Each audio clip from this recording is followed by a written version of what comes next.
ప్రకటన గ్రంథము 11వ అధ్యాయము 1 నుండి 14వ వచనం వరకు. ప్రకటన గ్రంథము 11వ అధ్యాయము 1 నుండి 14వ వచనం వరకు. రెవల్యూషన్ చాప్టర్ 11 వర్సెస్ 1 through 14 నేను చదువుతుండగా మీరు మీ బైబిల్లో గమనించండి.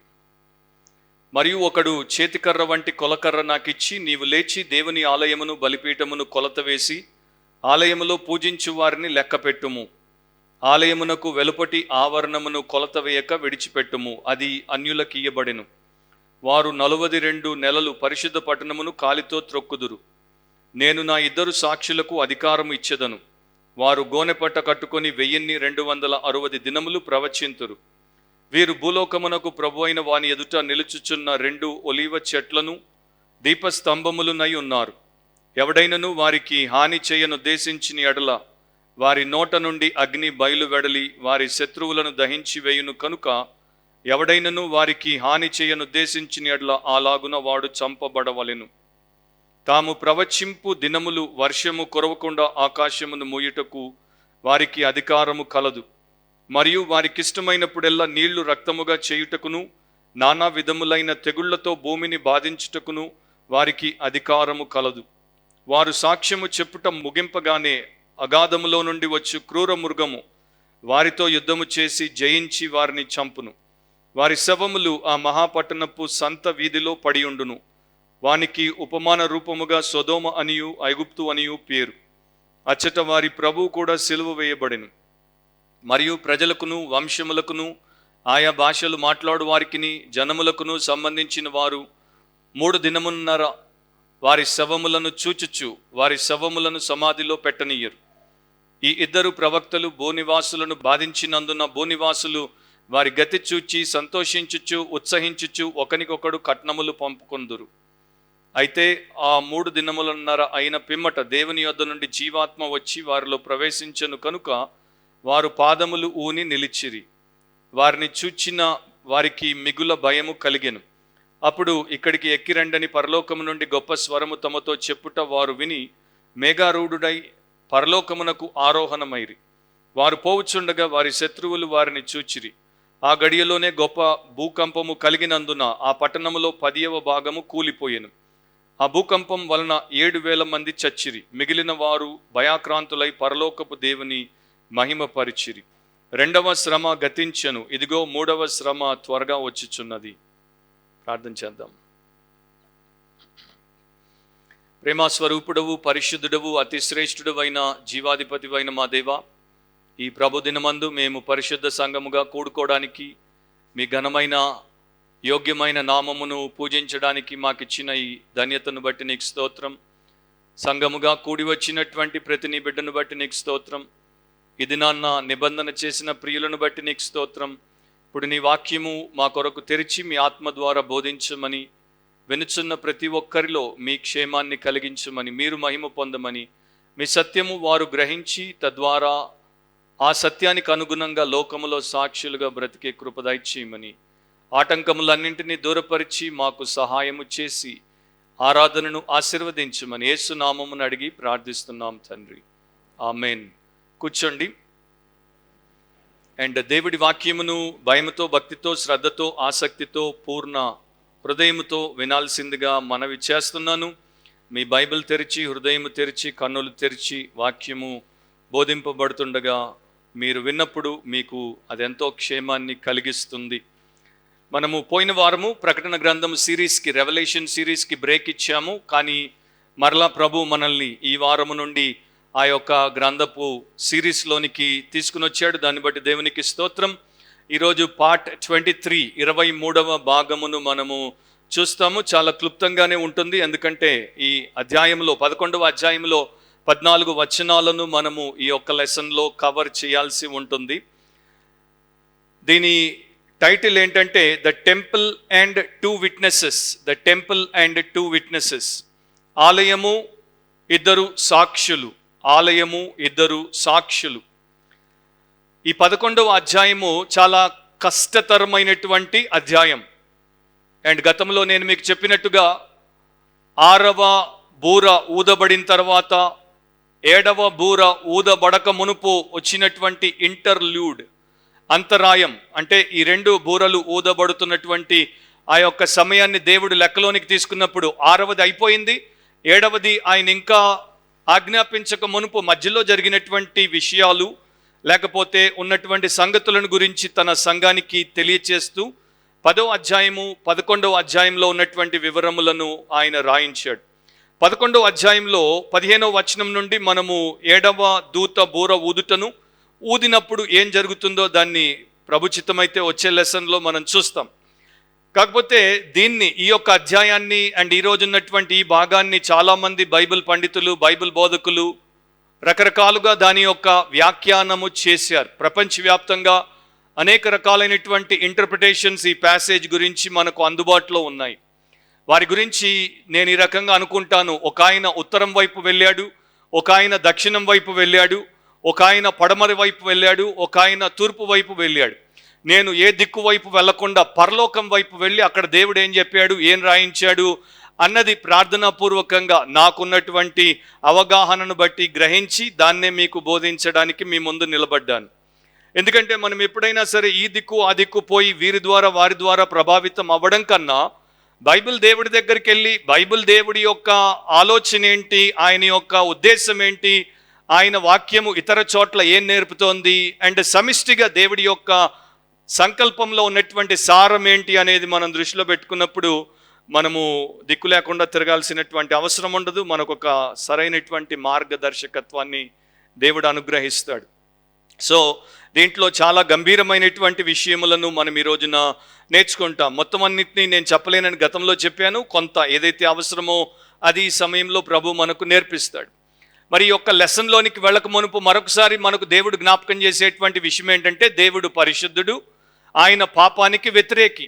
పాపము ప్రపంచంలో ఏ స్థాయిలో, ఏ సమాజంలో, ఏ సమయంలో, ఏ సందర్భంలో, ఏ స్థితిలో కనబడినా కూడా దేవుడు దాన్ని విడిచిపెట్టడు. ఇది మాత్రం ఖరాఖండిగా from the beginning till the end, ఆది కాండం నుండి ప్రకటన గ్రంథం వరకు దేవుడు మరలా అంటే పదే పదే మనకిచ్చినటువంటి సందేశం, ప్రపంచంలో ఉన్నటువంటి నరులందరికీ దేవుడిచ్చినటువంటి సందేశం ఏంటంటే నేను పరిశుద్ధుడను, నేను పరిశుద్ధుడను, నేను పాపానికి వ్యతిరేకిని, మీకు నాతో సంబంధం ఉండాలంటే మీరు పాపంలో బ్రతకూడదు, మీరు పరిశుద్ధులుగా ఉండాలి. అది ఆయన యొక్క ఒకే ఒక్క మెసేజ్ అన్నమాట, ఓన్లీ వన్ మెసేజ్. సో ఒకానొక సమయంలో ఒక పెద్ద సంఘం అనమాట, అది పేరు మోసినటువంటి సంఘము. అక్కడికి ఒక గెస్ట్ స్పీకర్ వెళ్ళినప్పుడు ఆయన చాలామంది కలుస్తారు కదా సందేశం అయిపోయిన తర్వాత. అలాగే కలుస్తున్నటువంటి వారిలో ఆ సంఘములో చాలా గొప్ప వ్యక్తిగా పేరుగాంచినటువంటి ఒక సహోదరి కూడా ఆయన్ని కలిసింది. ఆమెను యాక్చువల్గా వారు తీసుకుని వచ్చి ఆయనకి పరిచయం చేశారు. సో ఆయన ఇంట్రడ్యూస్ చేయబడిన తర్వాత ఆ మంది నాకు ఈ చర్చ్ పాస్టర్ అంటే చాలా ఇష్టము, ఎందుకంటే he doesn't teach the Bible but he tells me how to live. ఈ సంఘ కాపరి నాకు ఎందుకు ఇష్టం అంటే ఆయన బైబిల్ని బోధించాడు, కానీ నేను ఎలా బ్రతకాలో నేర్పిస్తాడు. బైబిల్ బోధించకుండా ఒక మనిషి ఎలా బ్రతకాలో నేర్పించేటువంటి సంఘాలు ఈ రోజుల్లో ఎక్కువ అవుతున్నటువంటి తరుణంలో ఆమె అంత బాహాటంగా ఆ సాక్ష్యం ఇచ్చేసరికి గెస్ట్ స్పీకర్కి చాలా బాధ అనిపించింది and at the same time కోపం కూడా వచ్చింది.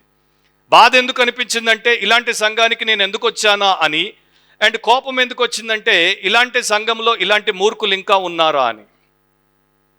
సో నా ప్రియ సహోదరి సహోదరులారా, ఈ రోజున పాపం గురించి ప్రస్తావన లేకుండా, పాపం గురించి ప్రకటించకుండా పెరిగిపోతున్నటువంటి సంఘాలు, యేసు రక్తం గురించి ప్రస్తావించకుండా, యేసు సిలువలో ఆయన చేసినటువంటి విమోచన కార్యం గురించి మాట్లాడకుండా, మారు మనసు గురించి, లేకపోతే త్వరలో నీ ప్రాణం పోతే నరకానికి పోతావు అనేటువంటి సందేశమే ఇవ్వకుండా ఎంతసేపు పరలోకాన్ని వారికి మురిపంగా చూపి వారికి లోక సంబంధమైనటువంటి దీవెనలతోనే ముంచెత్తేటువంటి వారే, అలాంటి సేవకులు, అలాంటి సంస్థలు, అలాంటి సంఘాలే ఎక్కువైపోతున్నప్పుడు మరొక్కసారి దేవుడు మనకు ప్రకటన గ్రంథం మధ్యలో 11th చాప్టర్లో, దాంట్లో 22 చాప్టర్స్ ఉంటాయి, 11th చాప్టర్లో ఆయన ఏంటి, ఆయన యొక్క ఆలోచన ఏంటి, ఆయన విధానం ఏంటో మనకు చూపిస్తున్నాడు. సో దాంట్లో మనము రెండే మెయిన్ పాయింట్స్ని చూస్తాము. మొదటిది ద టెంపుల్ మిస్టరీ, ఆలయ మర్మము అని మీరు రాసుకోవచ్చు. ఆలయ మర్మము మొదటి 2 వచనాలు. మరియు ఒకడు చేతి కర్ర వంటి కొలకర్ర నాకు ఇచ్చి, నీవు లేచి దేవుని ఆలయమును బలిపీఠమును కొలత వేసి ఆలయములో పూజించు వారిని లెక్కపెట్టుము, ఆలయమునకు వెలుపటి ఆవరణమును కొలత వేయక విడిచిపెట్టుము, అది అన్యులకు ఇయ్యబడెను, వారు 42 నెలలు పరిశుద్ధ పట్టణమును కాలితో త్రొక్కుదురు. సో ఈ 2 వచనాల్లో మొదటి భాగాన్ని మనం చూస్తాం. భక్తుడైనటువంటి యోహాను, అపోస్తులైనటువంటి యోహానుకి ఇక్కడ ఇవ్వబడినటువంటి దర్శనంలో ఆయనకు ఒక మెజరింగ్ రాడ్, అంటే కొలత వేసేటువంటి ఒక బద్ద లేకపోతే కర్ర ఇవ్వబడింది అనమాట. మెజరింగ్ స్టిక్ ఇవ్వబడింది. అండ్ ఎందుకు ఇవ్వబడింది అంటే దానితో దేవుడు అతన్ని ఒక పని చేయమని చెప్పాడు, 3 కొలత వేయమని చెప్పాడు, 3 మెజర్ చేయమని చెప్పాడు. ఆలయాన్ని, బలిపీఠాన్ని, ఆలయంలో దేవుణ్ణి ఆరాధించేటువంటి జనమును ఆయన కొలత వేయమని చెప్పాడు. ఇలాంటి సందర్భమే బైబిల్ గ్రంథంలో మరొక చోట కూడా మనకు రాయబడింది. ఆ వచనాన్ని నేను చదువుతాను. ఎహెచ్కేలు గ్రంథము 40వ అధ్యాయంలో 3వ వచనం కూడా మీరు రాసుకొని చదువుకోండి. నేను 5వ వచనాన్ని చదువుతున్నాను. నేను చూడగా 4 దిశల మందిరము చుట్టూ ప్రాకారం ఉండెను, మరియు ఆ మనుషుని చేతిలో 6 మూరల కొలకర్ర ఉండెను, ప్రతి మూర 3 బెత్తెడు నిడివి గలది.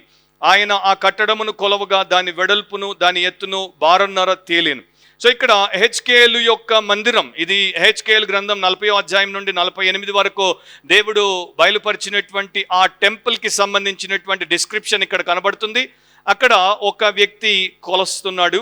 అండ్ ఆ యొక్క మెజర్మెంట్ని బట్టి ఇక్కడ మనం చూసేది ఏంటంటే, యోహాను చేతికి ఇవ్వబడినటువంటి ఈ కొలకర్ర బహుశా అది వుడెన్ మెజరింగ్ రాడ్ అయి ఉండొచ్చు, అంటే కర్రతో తయారు చేయబడినటువంటి రాడ్ అయి ఉండొచ్చు, లేకపోతే బ్యాంబూ. ఆ రోజుల్లో వారు బ్యాంబూ అంటే బద్ద అంటాం కదా, ఆ యొక్క బద్దతో తయారు చేసినటువంటి కొలకర్ర అయి ఉండొచ్చు. ఈ లెక్క ప్రకారము అది 9 అడుగుల పొడవు ఉంటుంది. 9 అడుగుల పొడవు ఆ మెజరింగ్ స్టిక్తో అతడు ఈ 3 కూడా కొలవడానికి దేవుడి చేత పంపబడ్డాడు. ఇక్కడ ఈ 11వ అధ్యాయాన్ని నేను చదివినప్పుడు మీరు బహుశా గ్రహించి ఉంటే, అక్కడ ఉన్నటువంటి లాంగ్వేజ్, అక్కడ ఉన్నటువంటి భాష అంతా కూడా యూదులకు బాగా అర్థమయ్యేటువంటి భాష. అది యూదుల మధ్యలో బాగా నిరంతరము వారికి వినబడుతూ వారికి తెలిసినటువంటి భాష. భక్తుడైనటువంటి యోహాను ఏం చేస్తాడంటే, చాలా సందర్భాల్లో పాత నిబంధనకు సంబంధించినటువంటి చిత్రములను మనకు చూపిస్తాడు. Imagery of the old testament అంటారు, లేకపోతే పాత నిబంధనకి సంబంధించినటువంటి అంశములు, ఓల్డ్ టెస్టమెంట్ థీమ్స్ అంటారు వాటిని ఆయన మనకు చూపిస్తున్నాడు. అందుకనే ఈ 11వ అధ్యాయంలో ప్రధానంగా ఏం రాయబడిందంటే, ఇశ్రాయేలీయులకు సంబంధించినటువంటి హీబ్రూ జనాంగానికి సంబంధించినటువంటి వివరాలు ఇక్కడ ఉన్నాయి, క్రైస్తవ సంఘానికి సంబంధించినటువంటి వివరాలు ఇక్కడ లేవు. చాలామంది ఆలయాన్ని క్రైస్తవ సంఘంతో పోల్చి వీటన్నింటినీ క్రైస్తవ సంఘానికి ఆపాదించే ప్రయత్నం చేశారు. దానికి ఒక భాగం అంటే వారి యొక్క బుర్రలో ఉంది, అదేంటంటే క్రైస్తవ సంఘాన్ని మహాశ్రమల కాలంలో భూమి మీదే పెట్టాలనుకున్నారు కనుక ఆ రకంగా వారు ఇంటర్ప్రిట్ చేశారు. కానీ బైబిల్లో మనకి ఆ స్కోప్ని దేవుడు ఇవ్వట్లేదు. లాంగ్వేజ్, సెట్టింగ్, ఇమేజరీ, థీమ్ అంతా కూడా జ్యూవిష్గా కనబడుతోంది. ఎందుకు దేవుడు మందిరాన్ని కొలత వేయమన్నాడు, బలిపీఠాన్ని కొలత వేయమన్నాడు, అక్కడ ఆరాధనకు వచ్చినటువంటి వారిని కొలత వేయమన్నాడు? 2 అర్థాలు దాంట్లో మనం చూడొచ్చు. ఒకటి, ఈ యొక్క ఆలయము, దీంట్లో ఉన్నటువంటి వారు నావారు గనుక వారిని కొలిచి వారిని నావారిగా నేను ఉంచుకుంటాను. అవతలి ఆవరణం, ఔటర్ కోర్ట్ని అన్యజనులకు ఇస్తాను. ఆ అన్యజనులు ఈ యొక్క క్రీస్తు విరోధి అయినటువంటి వాని సంబంధులు, యాంటీ క్రైస్ట్ యొక్క మూకలు గనుక వారు వచ్చి దాన్ని తొక్కినప్పుడు వారెవరో వీరెవరో లోకానికి తెలియచేయడానికి నేను నా వారిని వారి నుండి వేరు చేసుకోవడానికి కొలువు అని చెప్పడం అయి ఉండొచ్చు. వీరు నావారు అని ప్రపంచానికి తెలియజేయడానికి అయి ఉండొచ్చు. ఎందుకంటే ఇశ్రాయేల్ గురించి దేవుడు పదే పదే ఓల్డ్ టెస్టమెంట్లో వీరు నా స్వకీయ సాంపద్యము అని అంటాడు. These are my own people అని అంటాడు. అపవాది యొక్క రాజ్య పరిపాలన కింద కూడా దేవుడు తన ప్రజల్ని తన కొరకే తన సొత్తుగా పెట్టుకునేటువంటి అవకాశం ఉంది అనేది ఇక్కడ ఒకటి కనబడుతుంది. రెండవది సెపరేషన్ అన్నమాట. The godly from the ungodly అనండి, అంటే భక్తులను భక్తిహీనుల నుండి వేరు చేయుట ఒక ఉద్దేశము. రెండవది, ఆ భక్తిహీనులు, లోకస్తులు, భూ సంబంధులు వారి నుండి ఇంకా భక్తిలోనికి రానటువంటి తన ఇశ్రాయేలు ప్రజలకు బుద్ధి చెప్పడానికి కూడా వేరు చేసి తర్వాత వారికి బుద్ధి చెప్పి వారిని మెస్సియా దగ్గరికి నడిపించడానికి. సో దానికోసం దేవుడు ఆ యొక్క సమయంలో వీరిని కొలవమంటున్నాడు. ఆలయంలో ఉన్నటువంటి వారిని మీరు తెలుగు బైబిల్లో చూస్తే ఆలయంలో పూజించు వారిని లెక్కపెట్టుము అని ఉంది. పైన 1 అని ఉంటుంది ఫుట్ నోట్లో, కింద మీరు చూస్తే ఒకే ఒకటి, అంటే ఆ టెక్స్ట్లో దేవుని ఆలయమును బలిపీఠమును అందులో పూజించు వారిని కొలత వేయము అని ఉంది. మోస్ట్లీ ఇంగ్లీష్ వర్షన్స్ ఆ రకంగానే ఇంటర్ప్రిట్ చేస్తాయి. సో ఇక్కడ రెండు విషయాలు, ఆలయంలో పూజించేటువంటి వారిని లెక్కబెట్టమంటే ఎంతమంది పూజిస్తున్నారో లెక్కబెట్టమని అర్థము. సంఘ ఆరాధనకి ఎంతమంది వచ్చారో సంఘ కాపరి లెక్కబెట్టినా లెక్కబెట్టకపోయినా, లెక్కల్లో తప్పులు చేసినా దేవుడైతే లెక్క పెట్టుకుంటాడు, అది మనందరికీ తెలుసు. సో మీరు మీ లైఫ్ టైంలో ఎన్ని సండేలు ఎన్ని ఆరాధనలు మిస్ అయ్యారో అది దేవుడి రికార్డులో ఉంటుందనేది మాత్రం దీన్ని బట్టి మనం గ్రహించవచ్చు. ఎందుకంటే నన్ను పూజించడానికి, నన్ను సేవించడానికి ఆ ఆరాధనకి ఎంతమంది వచ్చారు అనేది దేవుడికి ఆసక్తి. రెండవది ఏంటంటే ఆ పూజ చేసేటువంటి వారు, అంటే నన్ను ఆరాధించేటువంటి వారి యొక్క ఆరాధన నాణ్యత ఎట్లా ఉందో కూడా నాకు కొలిచి మరీ చూపించు ప్రభువా. ఈ వైపు ఉన్నటువంటి వారి యొక్క పూజలో ఆరాధనలో ఉన్నటువంటి తీవ్రత 30%, ఈ మధ్యలో ఉన్నటువంటి వారికి 60%, ఇటువైపు వారికి 90% అని బహుశా లెక్కబెట్టేటువంటి ఆ దూతలు దేవుడికి తెలియచేస్తారేమో. మీ జ్ఞాపకం ఉండొచ్చు, దానియేలు గ్రంథానికి గ్రంథము ముడిపెట్టబడి ఉందని మనందరికీ తెలుసు. దానియేల్ బైబిల్ స్టడీలో మనం దాన్ని నేర్చుకున్నాము. దానియేలు గ్రంథంలో ఒక చోట ఒక విషయాన్ని దేవుడు కొలిచినప్పుడు అక్కడ ఒక తీర్పును ప్రకటింపజేస్తాడు. దానియేలు గ్రంథము 5వ అధ్యాయము 27వ వచనాన్ని నేను చదువుతున్నాను. తెలుగులో 26. టెకెల్ అనగా ఆయన నిన్ను త్రాసులో తూచగా నీవు తక్కువగా కనబడితివి. సో దేవుడు నిన్ను తూచినప్పుడు, మెజర్ చేసినప్పుడు నీవు తక్కువగా కనబడ్డావు. ఏ విషయంలో తక్కువగా కనబడ్డావు? ఇతడు బెల్షజరు భ్రష్టుడు గనుక అతడు భక్తి విషయంలో తక్కువగా కనబడ్డాడు. కానీ మనము దేవుడి యందు భయభక్తులు కలిగినటువంటి దేవుని సంఘముగా, దేవుని సంబంధులముగా, ఆయనను ప్రేమించి పూజించేటువంటి వారంగా ఆయన సన్నిధానానికి వచ్చినప్పుడు మన ఆరాధనలో మనం తక్కువగా కనబడితే, ఒక సైంటిస్ట్ అండ్ కామెంటేటర్ ఆయన, థియోలోజియన్ ఆయన అంటాడు, దేవుడు ఆలయంలో ఉన్నటువంటి ఆరాధకులను ఎందుకు కొలిచాడంటే అక్కడ ఆయన స్పిరిచువల్ ఇవాల్యుయేషన్ చేస్తున్నాడు. ఆలయంలో ఎంత ఆత్మీయత ఉంది, ఆలయంలోని ఆరాధకుల్లో ఎంత ఆత్మీయత ఉందో దేవుడు కొలుస్తున్నాడు.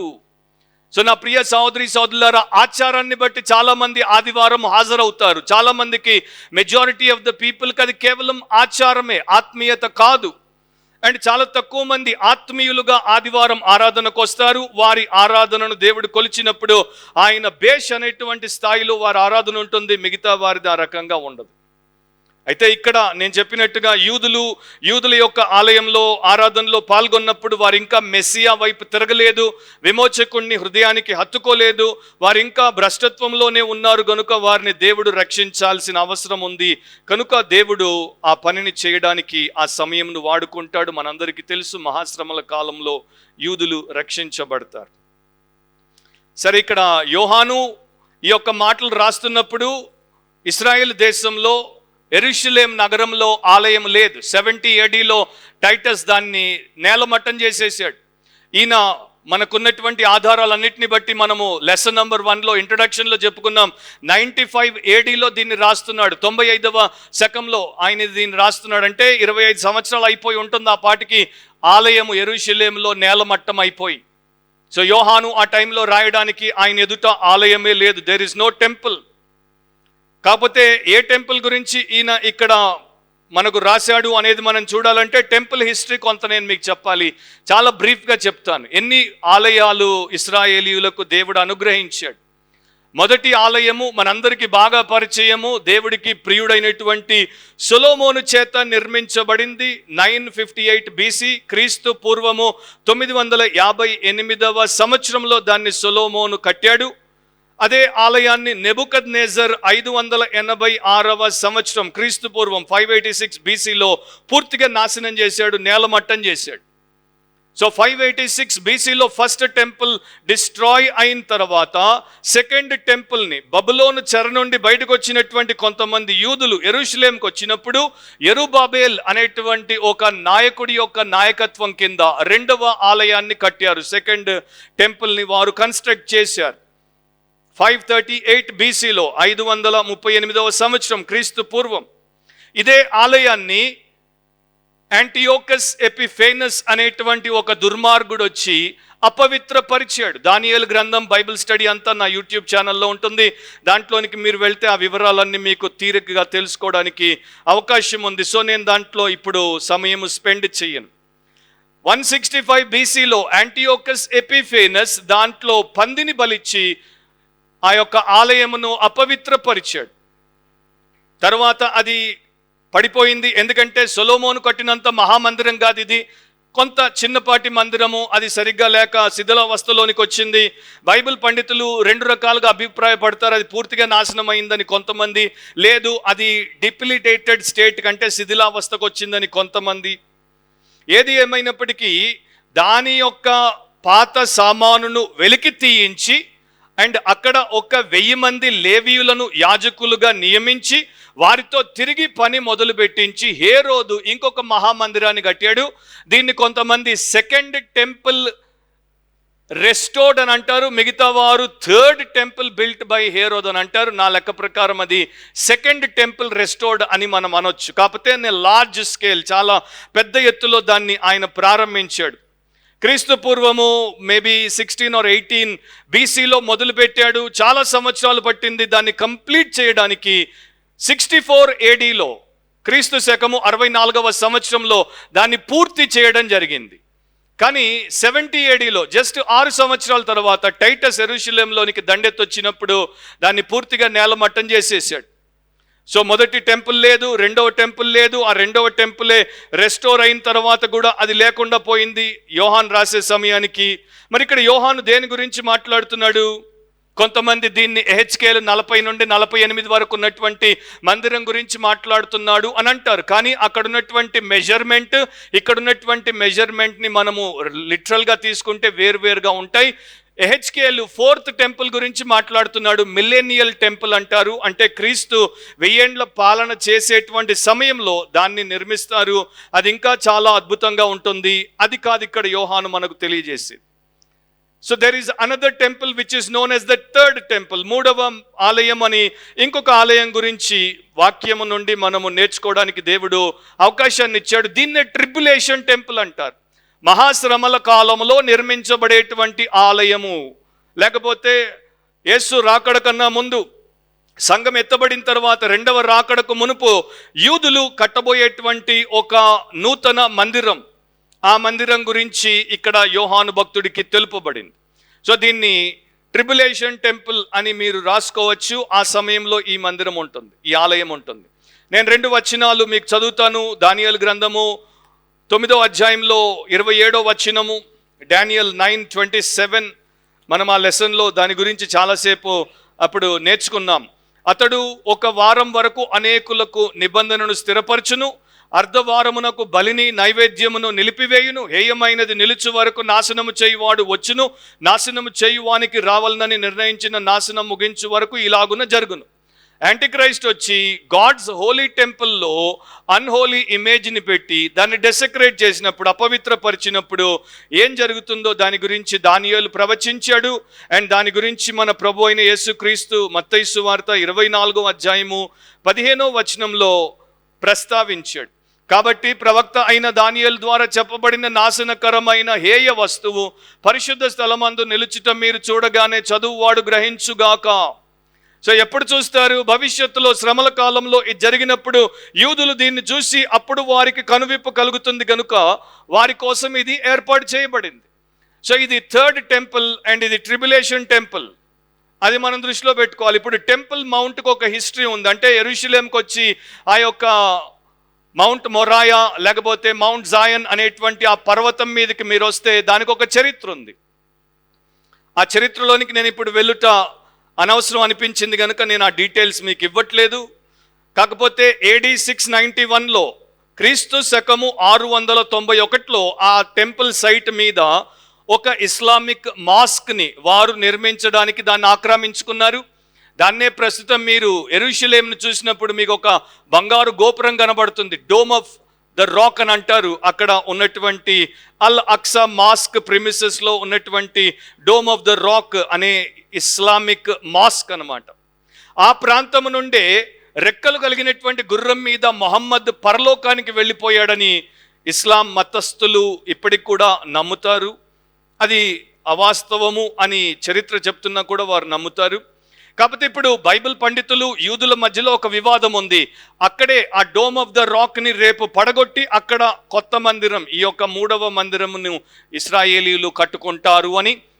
కాదు, ఆ స్థలము అది కాదు, వారు మొదట దాన్ని తప్పుగా ఎంచి అక్కడ కట్టారు. దేవుడి యొక్క అసలు స్థలము, మొదటి మందిరం ఉన్నటువంటి స్థలం అది కాదు, దాని పక్కలో ఉంది అని చెప్పి లెక్కలేసి కొలిచినటువంటి మరి ఆర్కియాలజిస్టులు, థియోలోజియన్లు వేరే ఒక గ్రూప్ ఉంది.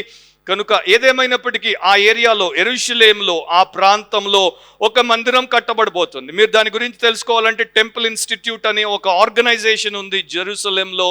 వారు దాని గురించి అనేక రకాలైనటువంటి వివరాలు మరి అందుబాటులో పబ్లిక్ డొమైన్లో పెట్టారు. సో ఇక్కడ ట్రిబులేషన్ టైంలో ఈ యొక్క క్రొత్త మందిరంలో వారు అర్పణలు మొదలు పెట్టడానికి మొదట క్రీస్తు విరోధి వారికి అనుమతినిస్తాడు. వారు సగము కాలం వరకు, అర్ధకాలం వరకు దాన్ని చేస్తారు. ఆ తర్వాత అకస్మాత్తుగా దాన్ని నిలిపేస్తాడు. తర్వాత తన్ను ప్రత్యక్షపరుచుకుంటాడు, తన హేయ వస్తువును పెడతాడు, అందరూ తన్నే ఆరాధించాలని దేవుడిగా ప్రకటించుకుంటాడు. ఇదంతా కూడా ఎక్కడ రాయబడి ఉంది? ఒక్కసారి మీ బైబిల్ని తెస్సలోనికీయులకు రాసిన 2వ పత్రిక 2వ అధ్యాయము 4వ వచనం వైపు తిప్పి చూడండి. ఏది దేవుడు అనబడునో, ఏది పూజింపబడునో దానినంతటిని ఎదురించుచు దానికంతటికి పైగా వాడు తన్ను తానే హెచ్చించుకొనును, తాను దేవుడునని తన్ను కనపరుచుకొనుచు దేవుని ఆలయములో కూర్చుండును గనుక ఏ విధముగానైనను ఎవడును మిమ్మును మోసపరచనీయకుడి.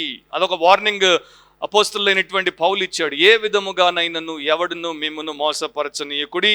అండ్ ఈ విషయాల గురించి చాలామంది రోజున వాక్య విరుద్ధమైన బోధలు చేస్తున్నారు కనుక మోసపోతున్నారు. అండ్ అదే సమయంలో యెషయా 63:18 ప్రకారము అన్యజనులకు ఈ యొక్క అవతలి భాగం, అవుటర్ కోట్ ఇవ్వబడుతుంది కనుక వారు వచ్చి యెరూషలేమును తొక్కుతారు అని కూడా రాయబడి ఉంది.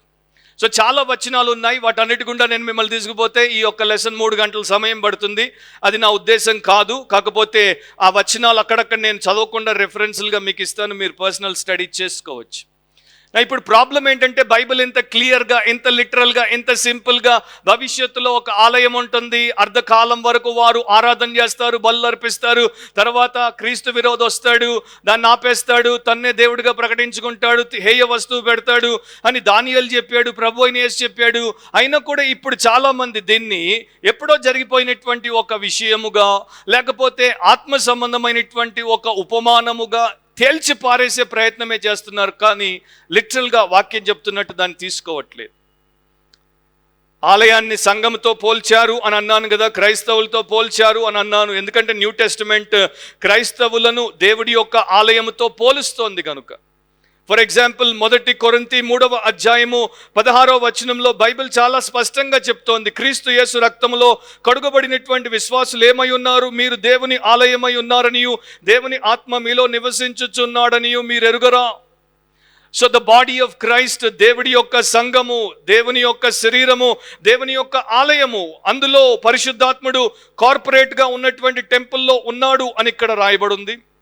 అండ్ ఇంకొక వచనాన్ని కూడా నేను చదువుతాను, ఎఫెసీ 2:21. ఒకవేళ మీరు చూస్తే, ప్రతి కట్టడమును ఆయనలో చక్కగా అమర్చబడి ప్రభువునందు పరిశుద్ధమైన దేవాలయం అగుటకు వృద్ధి పొందుచున్నది.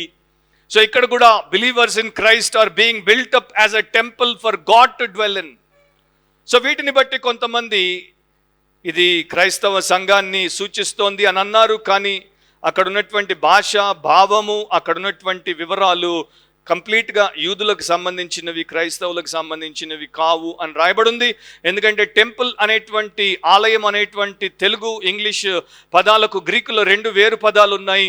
మామూలుగా మొత్తం అంతటిని ఆ యొక్క టెంపుల్ అంటే ఎస్టేట్ అంతటి గురించి చెప్పాలి అంటే ఒక పదాన్ని గ్రీకులో వాడారు.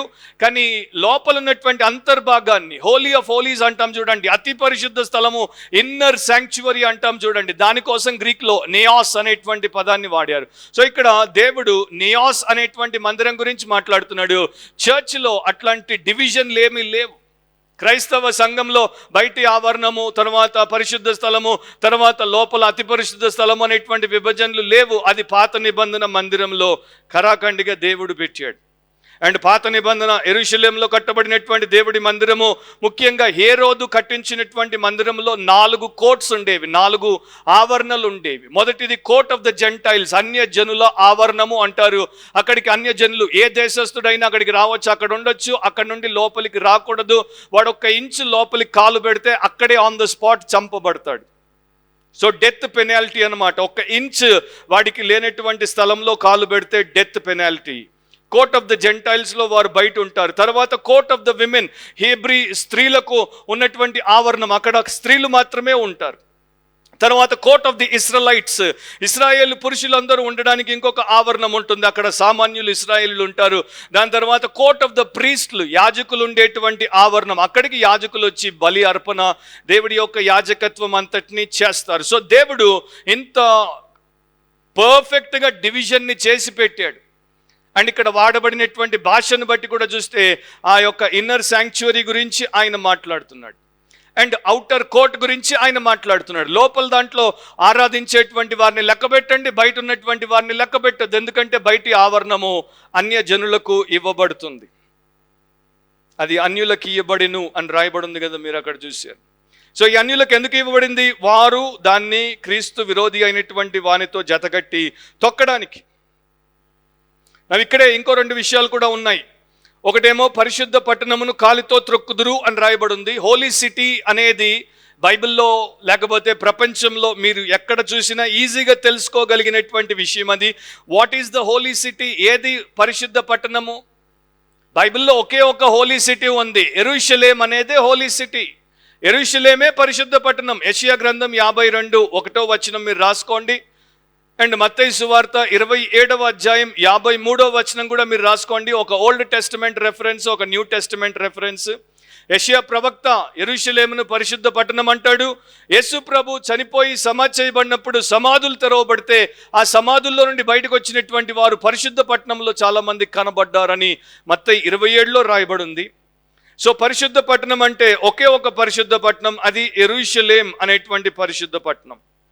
దానియేలు 8వ అధ్యాయంలో కూడా మీరు చూస్తే ఆ పరిశుద్ధ పట్టణాన్ని వీరు అన్యులు కాలితో త్రొక్కుతారు, 3.5 సంవత్సరాల కాలము ఆ రకంగా సంభవిస్తుంది అని అక్కడ రాయబడి ఉంది. అదే ఇక్కడ కూడా రాయబడి ఉంది. 42 నెలలు పరిశుద్ధ పట్టణమును కాలితో త్రొక్కుదురు. 42 months. 42 monthsనే ఇంకో రకంగా ఇక్కడ 1260 days అని కూడా రాయబడి ఉంటుంది. 1260 దినాలు. 1260 మీరు డివైడెడ్ బై 42 చేస్తే 30 రోజులు వస్తుంది. అంటే 1 నెల 30 రోజులు. హీబ్రూ క్యాలెండర్ ప్రకారం నెలకి 30 రోజులు, 360 రోజులు. మనకి 365 రోజులు, మన క్యాలెండర్ తర్వాత వచ్చింది. సో 3.5 సంవత్సరాలు లేక 42 మాసాలు ఇది అన్యులకు ఇవ్వబడింది. అదే కాలము మరలా మనకు 12వ అధ్యాయంలో ఒకవేళ మీరు 6వ వచనాన్ని చూస్తే, రెవల్యూషన్ 12:6లో ఆ స్త్రీ అరణ్యమునకు పారిపోయాను, అచ్చట వారు 1260 దినములు ఆమెను పోషింపవలనని దేవుడు ఆమెకు ఒక స్థలము సిద్ధపరిచి ఉంచెను. సో ఈ పారిపోయినటువంటి స్త్రీ ఎంతకాలం పోషించబడాలో ఆ టైం కూడా సిమిలర్గా సేమ్ అదే టైం, 1260 days. 13th చాప్టర్లో మీరు ఒకవేళ చూస్తే 5వ వచనం, డంబపు మాటలను దేవదూషణలు పలుకు ఒక నోరు దానికి ఇయ్యబడెను, మరియు 42 నెలలు తన కార్యము జరుపని అధికారము దానికి ఏర్పాటాయను. క్రీస్తు విరోధికి కూడా 42 నెలలు 1260 days దేవుడికి వ్యతిరేకంగా దూషణ పలుకులు మాట్లాడడానికి, దుర్మార్గాలు చేయడానికి ఇవ్వబడింది. లూకా సువార్త 21వ అధ్యాయం 24వ వచనంలో యేసు ప్రభు చెప్పినటువంటి విషయాన్ని కూడా నేను మీకు చదువుతాను. లూక్ 21:24, వారు కత్తివాత కూలుదురు, చెరపట్టబడిన వారై సమస్తమైన అన్య జనముల మధ్యకు పోవుదురు, అన్య జనముల కాలములు సంపూర్ణమగు వరకు యెరూషలేము అన్య జనముల చేత త్రొక్కబడును. అన్య జనములకు ఇవ్వబడినటువంటి కాలములు సంపూర్ణమయ్యేంత వరకు యెరూషలేము అన్య జనముల చేత తొక్కబడుతుంది. దాని తర్వాత ఏం జరుగుతుంది బ్రదర్? దాని తర్వాత మనమందరము ఎదురు చూసేటువంటి శుభప్రదమైనటువంటి గడి వస్తుంది. అండ్ శుభప్రదమైనటువంటి ప్రభు పరలోకం నుండి దిగొస్తాడు. దాని గురించి కూడా దేవుడు జకర్యా ప్రవక్త ద్వారా ప్రకటింపజేశాడు. జకర్యా గ్రంథము 14వ అధ్యాయము ఒక్కసారి మీరు చూడండి, 3-4 వచనాలు. జకర్యా 14:3-4. అప్పుడు యెహోవా బయలుదేరి తాను యుద్ధకాలమును యుద్ధము చేయు రీతిగా ఆ అన్య జనులతో యుద్ధము చేయును. ఆ దినమున యెరూషలేము ఎదుట తూర్పు తట్టున నున్న ఒలీవ కొండ మీద ఆయన పాదములుంచగా ఒలీవ కొండ తూర్పు తట్టునకును పడమటి తట్టునకును నడిమికి విడిపోయి సగము కొండ ఉత్తరపు తట్టునకును సగము కొండ దక్షిణపు తట్టునకును జరుగును గనుక విశాలమైన లోయ ఒకటి ఏర్పడును. సో సెకండ్ కమింగ్ లో యేసు ప్రభు ఎక్కడ కాలు పెడతాడు? కాలు పెట్టినప్పుడు ఆ మౌంటైన్ ఏ రకంగా రెండుగా విడిపోతుందో బైబిల్లో ఎప్పుడో జకర్యా ప్రవక్త ద్వారా దేవుడు ప్రవచింపజేశాడు. ఆ సీన్ మనకి ఈ యొక్క అన్య జనాంగమును దేవుడు శిక్షించినప్పుడు జరిగేటువంటి సీన్. సెకండ్ పాయింట్లోనికి మనం వచ్చేస్తే ద టూ విట్నెసెస్ మినిస్ట్రీ, ఇద్దరు సాక్షుల పరిచర్య, ఇదే ఎక్కువగా మనకు రాయబడి ఉంది. 3వ వచనం నుండి 14వ వచనం వరకు దాన్ని మనము చూసుకుంటూ పోదాం. బ్రీఫ్గా నేను ఆ వచనాలు అక్కడక్కడ చదివినప్పుడు దాని యొక్క భాగాన్ని వివరించుకుంటూ వెళ్ళిపోతాను. ఇప్పుడు ఇద్దరు సాక్షులు ప్రత్యక్షమవుతారు, ఇద్దరు సాక్షులు ప్రవేశపెట్టబడతారు. రంగ ప్రవేశం అంటారు కదా, ఆ రకంగా they appear on the scene. And వీరిద్దరు కూడా చాలా కీలకమైనటువంటి పరిచర్యను చేస్తారు. దేవుడు 3వ వచనంలో మీరు చూస్తే నేను నా ఇద్దరు సాక్షులకు అధికారం ఇచ్చదను అని వారి గురించి ఆయన మాట్లాడుతున్నాడు. సో వీరిద్దరు కూడా యేసు ప్రభు యొక్క సాక్షులు, వీరిద్దరు దేవుడి యొక్క అధికారము చేత అనుమతించబడినటువంటి సాక్షులు, దేవుడి యొక్క ఆలోచనను నెరవేర్చడానికి భూమి మీదకి ప్రవేశపెట్టబడినటువంటి సాక్షులు. కాకపోతే వీరొక స్పెషల్ కేటగిరీ ఆఫ్ విట్నెసెస్, వీరొక ప్రత్యేక తరహాకు సంబంధించినటువంటి సాక్షులు. ఇక్కడ ఉన్నటువంటి మనమందరం కూడా సాక్షులమే, కానీ మన కేటగిరీ ఒకటైతే ఈ ఇద్దరు సాక్షుల కేటగిరీ ఇంకొక టైపు. అది మీరు వింటూ పోతున్నప్పుడు మీకు అర్థమైపోతుంది. వీరిని దేవుడు ప్రవక్తలుగా పెట్టాడు. అంటే దేవుడి తరపున జరగబోయేటువంటి విషయములను గురించి ప్రవచించే వారిగా వీరుంటారు. వీరు ఏం చెప్పినా కూడా అది ఖచ్చితంగా నెరవేరుతుంది. వీరు ట్రూ ప్రాఫిట్స్. మన కాలంలో ఎవరినైనా ప్రాఫిట్ అని అనాలంటే వీళ్ళిద్దరిని మీరు అనొచ్చు. వీళ్ళిద్దరిని మీరు ప్రాఫిట్స్గా తీసుకుంటే నాకేం అభ్యంతరం లేదు. వీళ్ళని తప్ప ఇంకెవరినైనా మీరు ప్రాఫిట్గా తీసుకుంటే మీరు నిండా మునిగే అవకాశం ఉంది. సో వీళ్ళు ప్రాఫిట్సే కాదు, వీళ్ళు విట్నెసెస్, వీళ్ళు ప్రవక్తలే కాదు, వీళ్ళు సాక్షులు. అయిన దాని గురించి కూడా చెప్తారు. సాక్షులేంటి? 2000 సంవత్సరాల క్రితం మనము జరిగిన దాన్ని ఇప్పుడు చెప్పుకుంటున్నాం.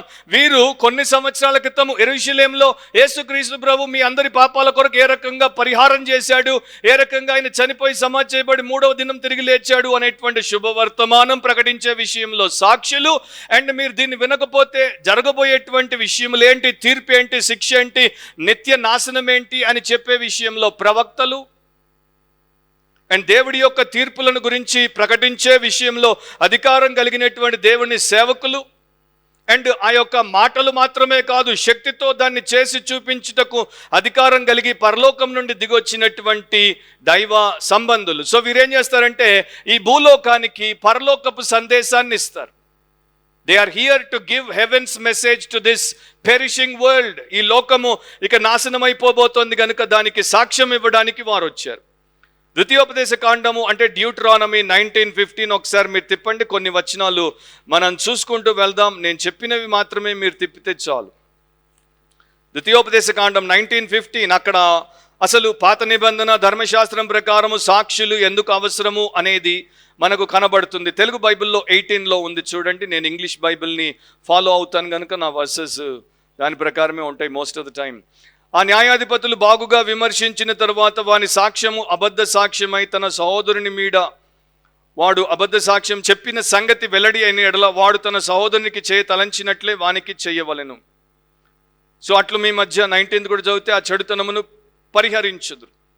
సో ఇక్కడ సాక్ష్యం అనేది ఎందుకు? ఒకడు అన్యాయం చేసినప్పుడు, లేకపోతే ఒకడు అక్రమం చేసినప్పుడు, మనుషులకు వాడికి ఉన్నటువంటి వ్యవహారాల్లో మోసం చేసినప్పుడు, ధర్మశాస్త్రాన్ని మీరినప్పుడు. ఈ రోజున కూడా మనం చదివాము, అక్కడ ఒకడు దేవుడిని శపిస్తే ఏం చేయాలో మోషే పోయి దేవుడిని అడిగితే దేవుడు చెప్పాడు అందరు కలిసి రాళ్లతో కొట్టి చంపమని. దానికన్నా ముందు వాడి మీద సాక్షుల్ని ప్రవేశపెట్టి వారు ఆ పని చేస్తారు. సో ఇద్దరు సాక్షులు ఓల్డ్ టెస్టిమెంట్ న్యూ టెస్టిమెంట్ ప్రకారము ఒక విషయంలో సాక్ష్యం ఇచ్చిన తర్వాతే అప్పుడు తీర్పు శిక్ష రావడానికి దేవుడి చేత వాడబడతారు. అండ్ న్యూ టెస్టిమెంట్లో కూడా చాలా వివరాలు రాయబడ్డాయి. నేను కొన్నింటిని మీ దృష్టికి తీసుకుని వస్తాను. ఫర్ ఎగ్జాంపుల్ యేసుక్రీస్తు ప్రభు యొక్క జీవితాన్ని మీరు తీసుకుంటే మత్తయి సువార్త 26వ అధ్యాయంలో 59 నుండి నేను చదువుతున్నాను. మత్తయి 26:59 నుండి, ప్రధాన యాజకులను మహాసభ వారందరూ యేసును చంపవలనని ఆయనకు విరోధముగా అబద్ధ సాక్ష్యం వెతుకుచుండిరి. అబద్ధ సాక్షులు అనేకులు వచ్చినను సాక్ష్యమేమీ దొరకలేదు. తుదకు 2 మనుషులు వచ్చి, వీడు దేవాలయమును పడగొట్టి 3 దినముల్లో దానిని కట్టగలనని చెప్పిననిరి. సో దాన్ని బట్టి ప్రధాన యాజకుడు లేచి, నీవు ఉత్తరమేమీ చెప్పవా, వీరు నీ మీద పలుకుచున్న సాక్ష్యమేమని ఆయనను అడుగగా యేసు ఊరుకొండెను. సో అక్కడ మనం చూస్తున్నాము, 2 ఫాల్స్ విట్నెసెస్ యేసు ప్రభు మీద ఫాల్స్ విట్నెస్ని ఇచ్చారు కనుక ఆయనకు సిలువ వేయడం జరిగింది. ఆ తర్వాత మీరు యోహాను సువార్తలో 20 అధ్యాయాన్ని తిప్పితే అక్కడ ఇంకొక మాట ఉంటుంది, 12వ వచనం. యోహాను 20వ అధ్యాయం 12వ వచనం. తెల్లని వస్త్రములు ధరించిన 2 దేవదూతలు యేసు దేహం ఉంచబడిన స్థలములో తల వైపున ఒకడును కాళ్ల వైపున ఒకడును కూర్చుండుట కనబడింది. ఎందుకు కూర్చుంటున్నారు? ఇద్దరే ఎందుకు కూర్చున్నారు? ఎందుకంటే వారిద్దరూ సాక్ష్యం ఇస్తున్నారు. ఆయన ముందుగా చెప్పినట్టు ఆయన లేచాడు, ఆయన యొక్క సువార్త నమ్మదగింది, ఆయన యథార్థపరుడు, ఆయన సాక్ష్యం నిజము, అదే మీకు నిత్యత్వాన్ని ఇస్తుంది అని ఆయనను చంపడానికి 2 సాక్షులు, ఆయన తిరిగి లేచినప్పుడు 2 సాక్షులు. దాంతోపాటు ఇంకా కొంత ముందుకు రండి, అపోస్తలుల కార్యంలో 1వ అధ్యాయంలో మనము 9-10 వచనాలు చూస్తే, ఈ మాటలు చెప్పి వారు చూచుచుండగా ఆయన ఆరోహణమాయను. అప్పుడు వారి కన్నులకు కనబడకుండా ఒక మేఘము ఆయనను కొనిపోయెను. ఆయన వెలుచుండగా వారు ఆకాశం వైపు తేరి చూచుచుండిరి. ఇదిగో తెల్లని వస్త్రములు ధరించుకొనిన 2 మనుషులు వారి యొద్ద నిలిచి. సో అగైన్ ఆయన యొక్క అసెన్షన్ ఇంటూ హెవెన్, పరలోకానికి ఆరోహణమైపోతున్నప్పుడు 2 దూతలు ఈ యొక్క మనుషులతో ఏం మాట్లాడారో అక్కడ రాయబడి ఉంది. మరలా సాక్ష్యం ఇస్తున్నారు, ఆయన చెప్పినట్టుగానే తండ్రి యొద్దకు వెళ్ళిపోతున్నాడు. అగైన్ అండ్ అగైన్ మనకి 2 సాక్షులను దేవుడు ఎలా వాడుకుంటాడో బైబిల్లో రాయబడి ఉంది. ఇప్పుడు సాక్షుల గురించే నేను చెప్తున్నాను కనుక, ప్రభు సువార్త ప్రకటించడానికి తన సేవకులను పంపినప్పుడు ఏం చేశాడు? లూకా 10వ అధ్యాయం 1వ వచనంలో, అటు తరువాత ప్రభు 70 మందిని ఇతరులను నియమించి తాను వెళ్ళబో ప్రతి ఊరికిని ప్రతి చోటికిని తనకంటే ముందు ఇద్దరిద్దరినిగా పంపాను. సో ఇద్దరిద్దరిగా పంపాడు, మీరు వెళ్ళండి, సాక్ష్యం ఇవ్వండి, ప్రతి చోట యేసు ప్రభు యొక్క సువార్తను బోధించండి. ఇప్పుడు క్రైస్తవ సంఘంలో కూడా దీన్ని మనము అమలు చేస్తాము. ఎస్పెషలీ చర్చ్ డిసిప్లిన్ విషయంలో, సంఘ క్రమశిక్షణ విషయంలో. మత్తయి 18లో మీరు చదువుకోండి, అక్కడ అది రాయబడి ఉంది. సో సంఘంలో ఎవరైనా సభ్యులు దేవుడి వాక్యానికి వేరుగా, సంఘ క్రమానికి వేరుగా పోతే, వారు ఒక్కరితో మాట్లాడినప్పుడు ఒప్పుకొని బాగుపడితే ప్రైజ్ ద లార్డ్. కానీ వారు ఆ రకంగా బాగుపడకపోతే 2-3 పోయి వారితో మాట్లాడి వారి మీద నేరారోపణ చేస్తే వారిని క్రమశిక్షణలో పెడతారు. అంత మాత్రమే కాదు, సంఘంలో ఉన్నటువంటి సభ్యులనే కాదు, సంఘంలో ఎవరైనా పెద్ద ఎల్డర్ కూడా దేవుడి వాక్యానికి వ్యతిరేకంగా పాపం చేస్తే అలాంటి ఎల్డర్ మీద కూడా క్రమశిక్షణ దేవుడు తీసుకురావడానికి వాక్యంలో రాశాడు. కాకపోతే అక్కడ కూడా 2-3 సాక్షులు అంటాడు. 1 తిమోతి 5:19, 2-3 సాక్షులు ఉంటేనే గాని పెద్ద మీద దోషారోపణ అంగీకరింపకము.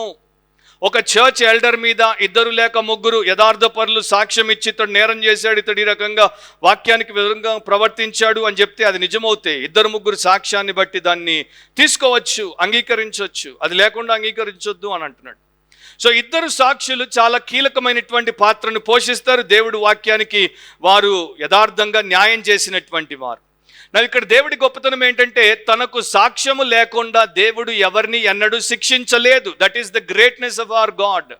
ఆయన న్యాయము పరిపూర్ణము. ఎందుకంటే ఆయన మొదట ఒక సాక్ష్యం ఇస్తాడు, మీ జీవితం సరిగ్గా లేదు, రేపు దేవుడి ముందు మీరు నిలబడతారు, తీర్పు తీరుస్తాడు, శిక్షిస్తాడు. ఈ రోజున దేవుడు మీకు కనికరంతో క్షమించే అవకాశం ఇస్తున్నాడు, బాగు చేసుకోండి మీ జీవితం అని సాక్ష్యం ఇవ్వడానికి అవకాశం ఇస్తాడు. సో ఆయన ఈ జల ప్రళయము రాక మునుపు 2 సాక్షులను పెట్టాడు. ఒక ఆయన పేరు హానోకు, ఇంకొక ఆయన పేరు నోవహు. అయినా కూడా మనుషుల మాట వినలేదు.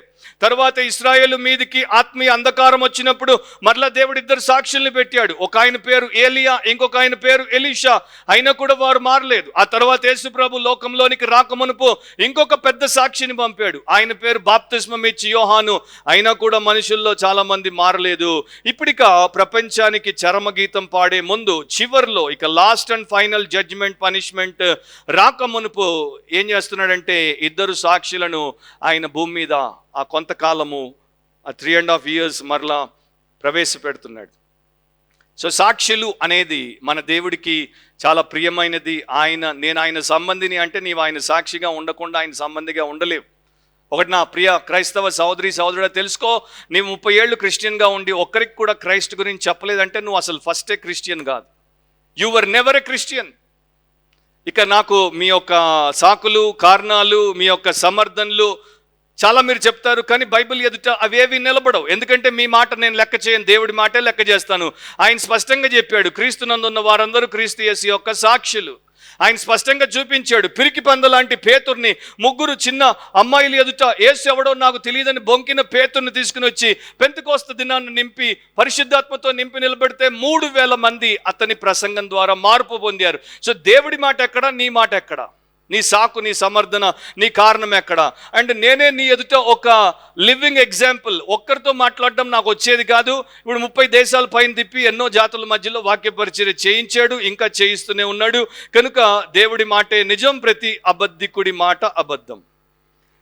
ఒక మ్యాగజైన్లో ఒక ఆర్టికల్ రాశారు, దాంట్లో ఒక కార్టూన్ వేశారు. సో ఒక క్రిస్టియన్ ఇంకొక ఆయన్ని అడుగుతున్నాడు, నీవు ఏంటి అని అంటే అతడు చెప్పాడనమాట, ఆ దేశంలో జెహోవాస్ విట్నెసెస్ అనేటువంటి కల్ట్ ప్రభావం ఎక్కువ, యెహోవా సాక్షులు అనేటువంటి ఒక అబద్ధ బోధ గుంపు ఉంది, మీకు కూడా కొంతమందికి తెలిసిండొచ్చు, దాని ప్రభావం ఎక్కువ.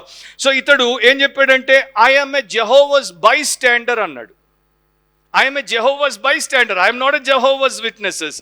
నేను యెహోవా సాక్షిని కాదు, యెహోవా పక్కన నిలబడేవాడిని. సో ఈయనకు అర్థం కాలేదు, బై స్టాండర్ ఏంట్రా బాబు, బైబిల్లో ఎక్కడ నాకు బై స్టాండర్ కనపడలేదు, బైబిల్లో ఎక్కడ చూసినా కూడా విట్నెస్, సాక్షే కనపడతాడు అని అన్నప్పుడు, ఇక్కడ మనం యెహోవా సాక్షుల గురించి మాట్లాడట్లేదు, యేసు ప్రభు యొక్క సాక్షుల గురించి మాట్లాడుతున్నాం.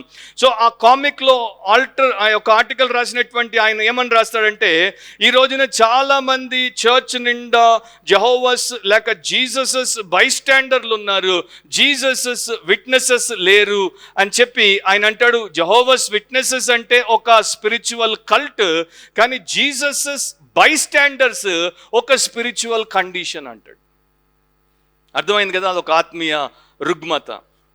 సో సాక్షిగా ఉండకుండా మనం దేవుడి సంబంధిగా, దేవుడి సేవకుడిగా ఉండలేం.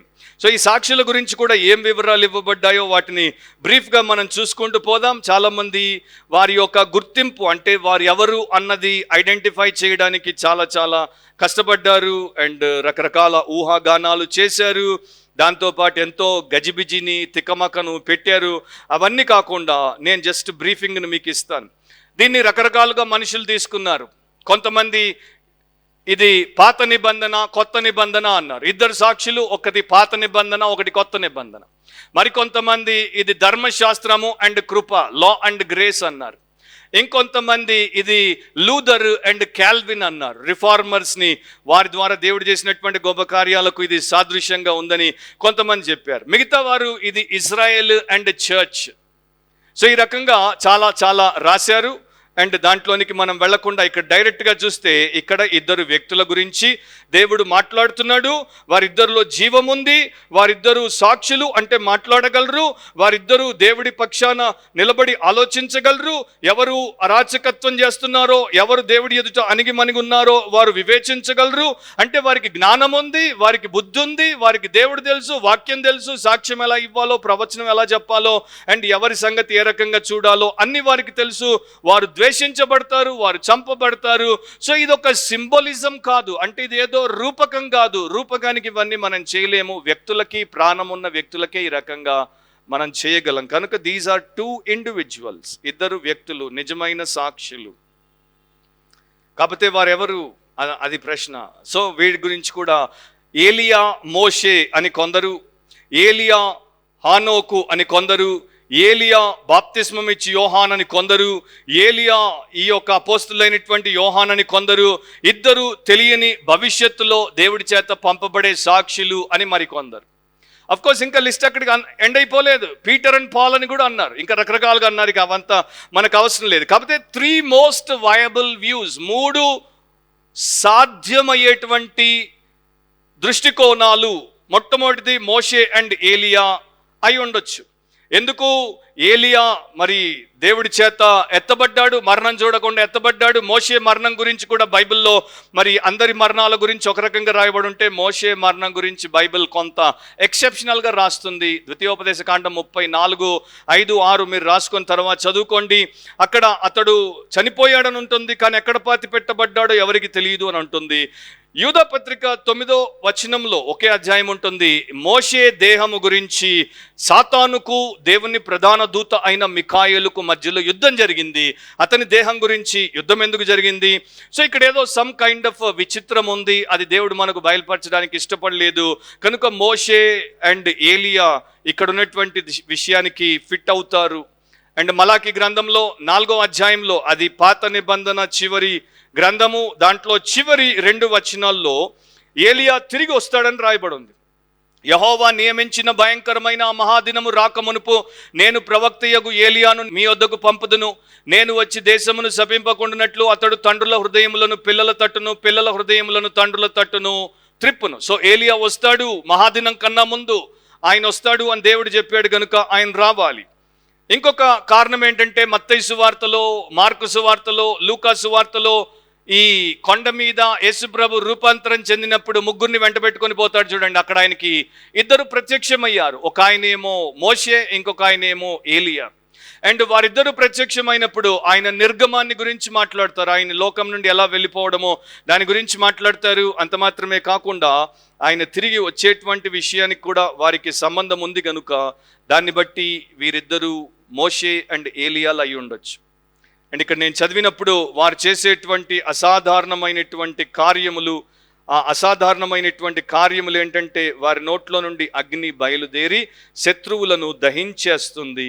అండ్ వారు నీళ్లను రక్తముగా మారుస్తారు, ఆకాశాన్ని మూసి వర్షం రాకుండా అండ్ వారికి ఇష్టం ఉన్నప్పుడు వర్షం తెప్పిస్తారు, తెగుళ్లతో భూమిని వారిని బాధ పెడతారు. సో ఈ 2 కూడా ఎవరు చేశారంటే మోషే అండ్ ఏలియాలు మాత్రమే చేశారు. మోషే ఏటిని కొడితే నీరంతా రక్తమైపోయింది.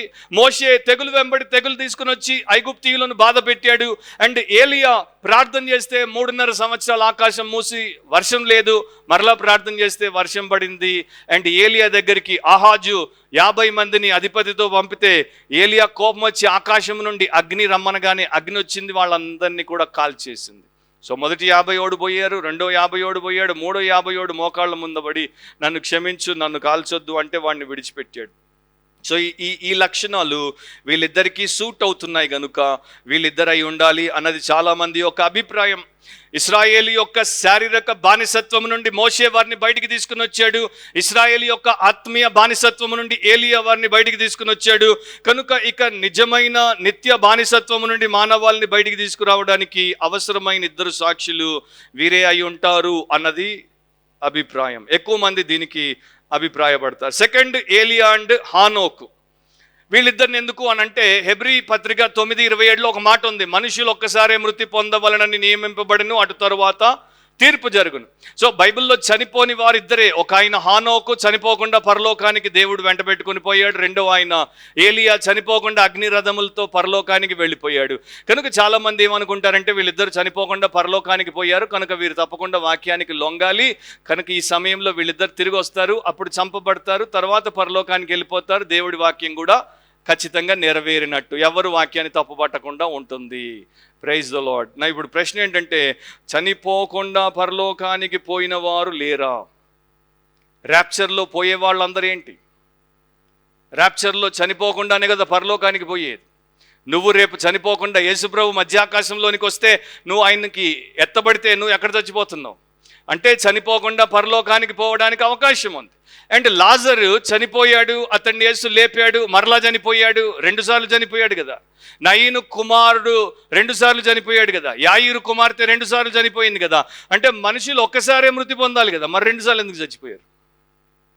సో బైబిల్ని బైబిల్ అండ్ థియోలాజికల్గా హోల్ కౌన్సిల్ ఆఫ్ గాడ్తో మనం ధ్యానిస్తే మనకు అర్థమవుతుంది.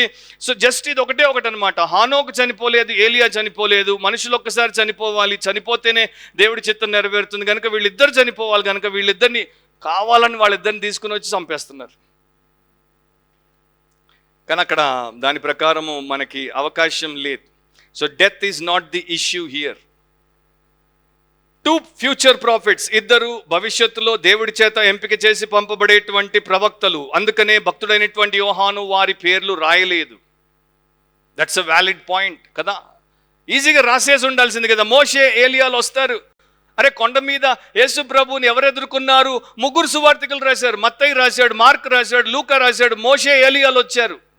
మరి ఇప్పుడు 4వ సువార్తికుడు అయినటువంటి ఈ యోహాను కూడా రాసి ఉండాల్సింది కదా. అదిగో ఇద్దరు సాక్షులు, ఎవరో కాదు, మీరు గెస్ కొట్టొద్దు, వాళ్ళిద్దరూ మోషే అండ్ ఏలియాలు, కానీ రాయలా. సో ఇద్దరు ఫ్యూచర్ ప్రాఫిట్స్ అని మరికొంతమంది భక్తులు. కాబట్టి ఇద్దరు ఫ్యూచర్ ప్రాఫిట్స్కి మోసెస్ అండ్ ఎలైజా లాంటి మినిస్ట్రీ ఉంటుంది. వాళ్ళు చేసిందే వీళ్ళు కూడా చేస్తారు. సూపర్ న్యాచురల్ మిరకల్స్ వారు ఆ టైంలో చేస్తారు కనుక వారిని బట్టి కొందరు అలా అనుకోవచ్చు. సో ఎవరు అనేది ఖచ్చితంగా చెప్పడం ఎవరికి సాధ్యం కాదు.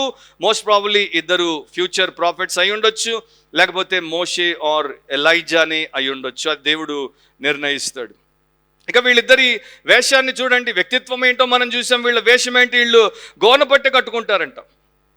3వ వచనంలోనే మీరు చూస్తే వారు గోనబట్ట ధరించుకొని 1260 దినాలు అంటే 1260 days 3.5 years వారు ప్రవచిస్తారు. గోనె పట్ట దేనికి సాదృశ్యం? బైబిల్ ప్రకారము అది దుఃఖము సలుపుటకు సాదృశ్యం, వేదన చూపించుటకు సాదృశ్యం, చనిపోయినప్పుడు ఆ రకంగా సంతాపాన్ని చెల్లించుటకు సాదృశ్యం, మారు మనసు పొందినప్పుడు అదొక సాదృశ్యం, అండ్ రాబోయేటువంటి తీర్పు గురించి హెచ్చరించే సమయంలో కూడా అదొక సాదృశ్యం. మత్తయి 11:21 చదువుతున్నాను. అయ్యో కోరాజీనా, అయ్యో బేత్సయిదా, మీ మధ్యను చేయబడిన అద్భుతములు తూరు సీదోను పట్టణములలో చేయబడిన ఎడల ఆ పట్టణముల వారు పూర్వమే గోనె పట్ట కట్టుకొని బూడిద వేసుకొని మారు మనసు పొంది ఉందురు. సో గోనె పట్ట రాబోయేటువంటి తీర్పుకి, మారు మనసుకి, పశ్చాత్తాపానికి సాదృశ్యం. సో ఈ యొక్క ఫ్యూచర్ ప్రాఫిట్స్ జడ్జిమెంట్ గురించి మాట్లాడడానికి ప్రైమరీగా వస్తారు కనుక వీళ్ళు ఏం చేస్తారంటే గోనె పట్ట ధరించుకుంటారు. నా ఇప్పుడు మీరు చెప్పండి, ఇట్లాంటి ఫ్యాషన్లో, ఈ రోజున్న ఫ్యాషన్ రేపు ఉండనటువంటి అంత ఫాస్ట్ పేస్డ్ వరల్డ్లో రేపు ఇంకా ఎంత టైం ఉందో మనకి తెలియదు, వీక్సో మంత్సో ఇయర్సో మనకి తెలియదు. అప్పుడు వచ్చేటువంటి true prophets they will have this sackcloth. నా ఖచ్చితంగా వీళ్ళు చర్చ్ కాదని నేను చెప్పగలను, ఇది ఒక్క రూలు. ఎందుకంటే ఇప్పుడున్న చర్చ్ ప్రీచర్లను చూడండి, వాళ్ళ యొక్క ఫ్యాషన్ అపారల్ని చూడండి. ఈ రోజు ఉన్నటువంటి ఏ ప్రవక్త వేసుకుంటాడండి గోనపట్ట? దాన్ని బట్టే చెప్పొచ్చు వీళ్ళు చర్చ్ కాదని. అండ్ ఈరోజు మన యొక్క ప్రవక్తలు ఎట్లా వేసుకుంటున్నారు? జోధ్పురీలు, బంద్గలాలు, 3-piece సూట్లు. అండ్ ఒక ఇంటర్నేషనల్ ప్రసంగికుడి యొక్క సూట్ ఖర్చు $25,000. $25,000 అంటే లెక్క కట్టుకోండి ఎంతో. సో వీళ్ళు ఖచ్చితంగా దేవుడి చేత పంపబడినటువంటి వారు కనుక దైవికమైనటువంటి సందేశాన్ని ఇవ్వడమే కాదు, దైవికమైన సాదృశ్యాన్ని కూడా మనుషుల ముందు చూపిస్తున్నారు. They are showing through their appearance also. So వారు లోకంతో చెప్తున్నారు, మీరు ఎంతగా మారు మనసు పొందాల్సినటువంటి అవసరం ఉందంటే ఇంతగా. ఓ భక్తుడు ఎప్పుడో రాశాడు 400 సంవత్సరాల క్రితము, సముద్రం అంట దాని యొక్క హద్దులు దాటదంట, దేవుడికి లోబడుతుందంట. సముద్రంలో ఎంత పెద్ద ఉప్పెన వచ్చినా కూడా కొండను ముంచదంట. దానికి ఎంత ఉక్రోషం వచ్చినా, అలలు ఎంత పైకి ఎగిసినా అది దాని హద్దు దాటకుండా, దేవుడి అనుమతి లేకుండా బయటికి రాదు. సూర్యుడిని చూడండి, గ్రహాలను చూడండి, నక్షత్రాలను చూడండి, దేవుడు వాటిని ఎక్కడ విసిరేశాడో అక్కడే వాటి యొక్క ఆర్బిట్లోనే అవి ఉంటాయి. 1 ఇంచు కూడా ఇటు ఇటు దేవుడి అనుమతి లేకుండా జరగవంట. అండ్ లోకంలో ఉన్నటువంటి అంత పెద్ద జంతువు అయినా, సముద్రంలో ఉన్నటువంటి అంత పెద్ద జీవి అయినా, దానికి దేవుడు నియమించినటువంటి శాసనానికి వ్యతిరేకంగా, అంటే దాంట్లో దేవుడు పెట్టినటువంటి లా ఆఫ్ ఇన్స్టింక్ట్కి వ్యతిరేకంగా అది పనిచేయదంట. సూర్యుడు చూడండి, ఇంత ప్రకాశమానమైనటువంటి ప్రచండమానమైనటువంటి సూర్యుడు ఆ దేవుడికి నో చెప్పడు, కానీ ఒక చిన్న బచ్చాగాడు ఆ దేవుడి మాట విండు. సో దాన్ని బట్టి ఆ భక్తుడు ఏమంటాడంటే, ఇవన్నీ దేవుడికి ఎట్లా లొంగాయి? అసలు లొంగనటువంటి ఒకే ఒక జీవి ప్రపంచంలో ఎవడు అంటే ఆ నరుడు, ఆ నీచుడు. సో వాడికి ఎంత సంతాపం పొందాలి, ఎంత మారు మనసు పొందాలి, ఎంత గంభీరంగా దేవుడితో వ్యవహరించాలని నేర్పాలి. కనుక వీళ్ళిద్దరూ గోనెపట్ట కట్టుకొని వీళ్ళిద్దరూ ఆ రకంగా దేవుడి యొక్క ప్రవక్తలుగా ప్రవచిస్తారు. సరే, వీరి గురించి ఇంకొక చిత్రరూపాన్ని, ఓల్డ్ టెస్టమెంట్ ఇమేజరీని ఇక్కడ దేవుడు వినియోగించాడు. వాళ్ళు భూలోకానికి ప్రభు అయినటువంటి వాని ఎదుట నిలుచు 2 ఒలీవ చెట్లు దీపస్తంభములనై ఉన్నారు. ఇది మీరు రాసుకొని తర్వాత చదువుకోండి. జకరియా గ్రంథం 4వ అధ్యాయంలో అక్కడ ఇద్దరి గురించి రాయబడి ఉంటుంది. ఆ ఇద్దరిలో ఒక ఆయన పేరు యెరుబాబేల్, ఆయన సోషల్ లీడర్ అంటే సామాజిక నాయకుడు. ఇంకొక ఆయన పేరు యెహోషువ, ఆయన స్పిరిచువల్ లీడర్, ఆయన ఒక ప్రధాన యాజకుడు. సో వీరిద్దరు దేవుడి ఎదుట నిలువబడి ఉంటారు. వీరిద్దరూ అభిషిక్తులుగా అక్కడ మనకు వాక్యంలో కనబడతారు. సో వీళ్ళిద్దరూ వారిని పోలినటువంటి వారిగా ఉన్నారు కనుక కొంతమంది స్కాలర్స్ ఏమన్నారంటే ఆ ఫ్యూచర్ విట్నెసెస్ ఇద్దరు, ఒక ఆయన జెరుబాబెల్, ఒక ఆయన జాషువా అనేసారు. సో చాలా ఈజీగా లింక్ పెట్టడానికి ఇష్టపడతారు, కానీ బైబిల్ దానికి అక్కడ ఉన్నటువంటి వాడబడిన భాష ఒప్పుకోదు. కాకపోతే దానికి సాదృశ్యంగా వీరున్నారు, ఒలీవ చెట్ల వలె ఉన్నారు, దీపస్తంభాలుగా ఉన్నారు. అండ్ ఒలీవ చెట్లు ఒలీవ నూనెకు సాదృశ్యం. ఒలీవ నూనె, ఆ నూనె అక్కడే రాయబడినటువంటి తైలాభిషేకానికి, అనాయింటింగ్ ఆఫ్ ది హోలీ స్పిరిట్కి. అంటే వీళ్ళిద్దరూ ఆత్మపూర్ణులుగా ఉంటారు అండ్ వీళ్ళిద్దరూ వెలుగులాగా సాక్ష్యం ఇస్తారు. ప్రభు చెప్పాడు చూడండి మత్తయి 5లో, లోకానికి మీరు వెలుగై ఉన్నారు. సో వీరి చుట్టూ క్రీస్తు విరోధి పాలన కింద నశిస్తున్నటువంటి వారి మధ్యలో వీరు దేవుని ఆత్మపూర్ణులుగా ఉంటారు అండ్ వీరు ఆ చీకట్లో బతికేటువంటి వారికి వెలుగు సాక్షులుగా ఉంటారు. ఈ రోజున మనము ఆ యొక్క పాట పాడాం చూడండి, చివరిలో ఇంగ్లీష్ పాట పాడాం. దాంట్లో ఒక మాట రాశాడు ఆ భక్తుడు, కీత్ గ్రీన్ ఆయన పేరు. ఆయన ఏమని రాశాడు, నీ పని భూమి మీద అయ్యేంత వరకు నీ పరిశుద్ధాత్మను విడిచిపెట్టినందుకు స్తోత్రం. సో మనము సంఘం ఎత్తబడిన తర్వాత కూడా ఇంకా పరిశుద్ధాత్ముడు ఉంటాడు. పరిశుద్ధాత్మ చేత వీరు అభిషేకించబడి ఆయన యొక్క పనిని వీరు ఇక్కడ చేస్తున్నారు. పరిశుద్ధాత్ముడు రక్షణ కొరకై ఇంకా ప్రపంచంలో కార్యము చేస్తూనే ఉంటాడు. సంఘాన్ని ఆయన రూపాంతరపరిచేటువంటి పరిచర్య అయిపోయింది, దాన్ని తీసుకుని వెళ్ళిపోయాడు, అది వేరే విషయం. So the presence of the Holy Spirit will still remain.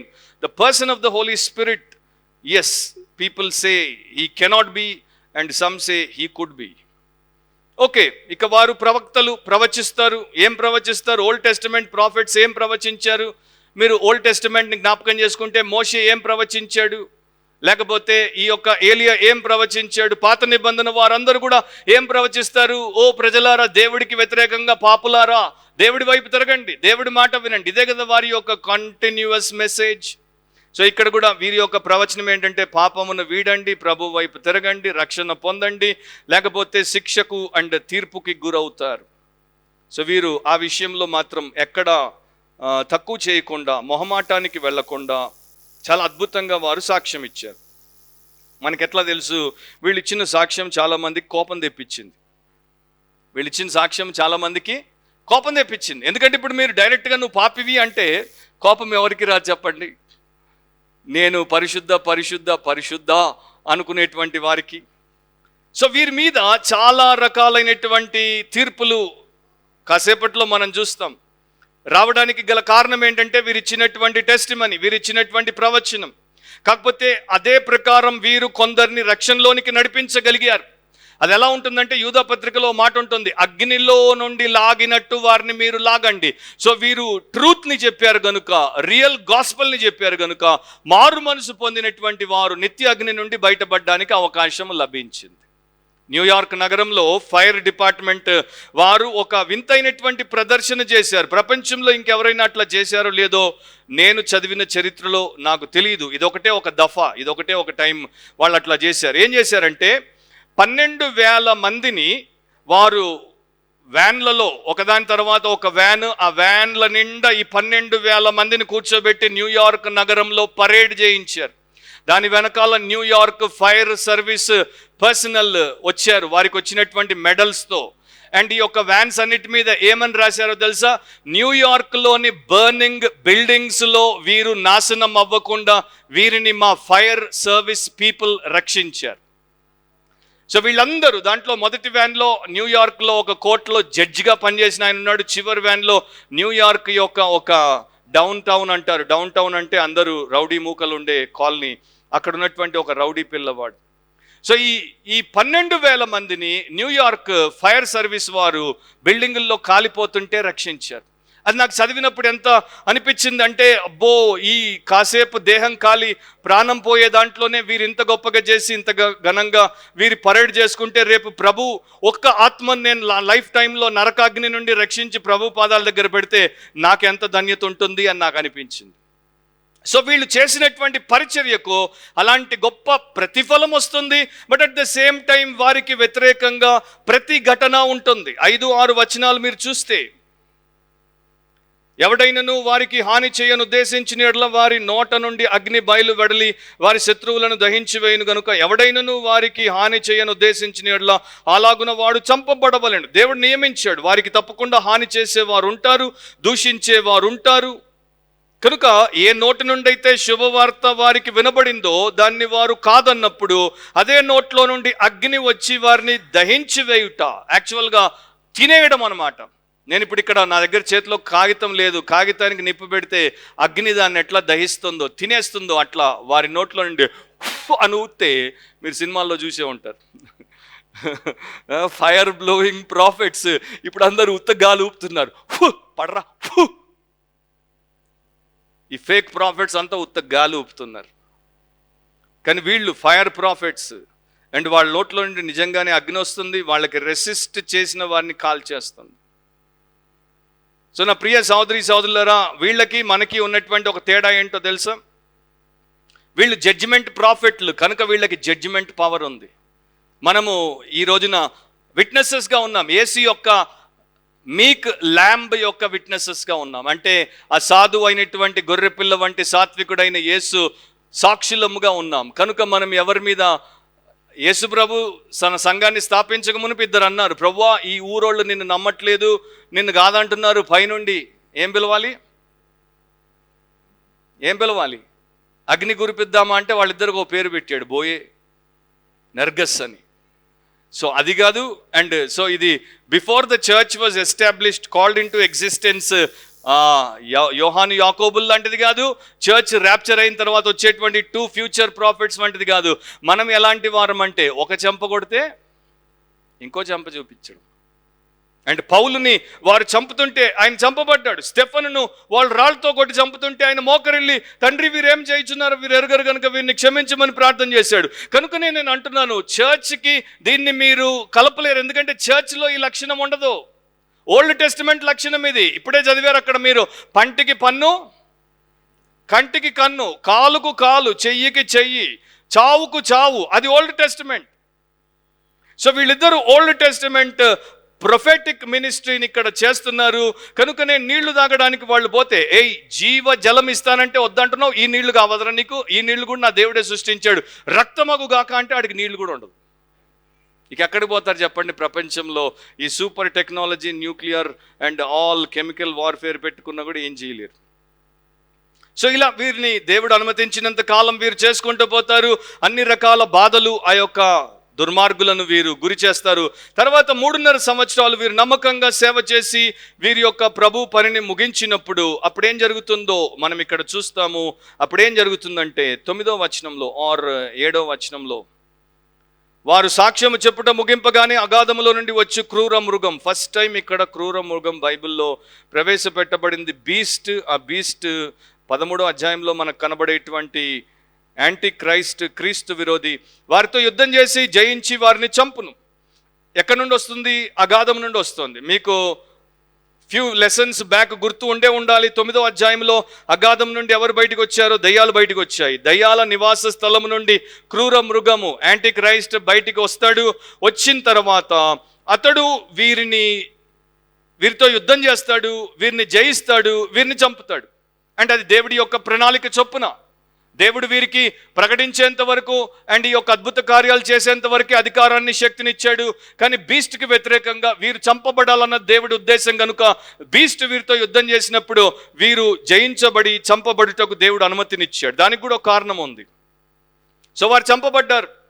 ఆ బీస్ట్ గురించి మనము తర్వాత 13-14 చాప్టర్స్లో చూద్దాం. సో ఈ బీస్ట్ ఒక ఫాల్స్ ప్రాపగాండా మొదలు పెడతాడు. అంటే వీళ్ళకి వ్యతిరేకంగా ఒక అబద్ధ ప్రచారాన్ని మొదలు పెడతాడు. ఫస్ట్ అండ్ ఫార్మోస్ట్ ఆ టైంలో ఇప్పుడు ఇక్కడ ఇంకొక ప్రశ్న ఏంటంటే, పండితుల మధ్యలో వీళ్ళు ఉన్నది మొదటి 3.5 సంవత్సరాల లేకపోతే చివరి 3.5 సంవత్సరాల?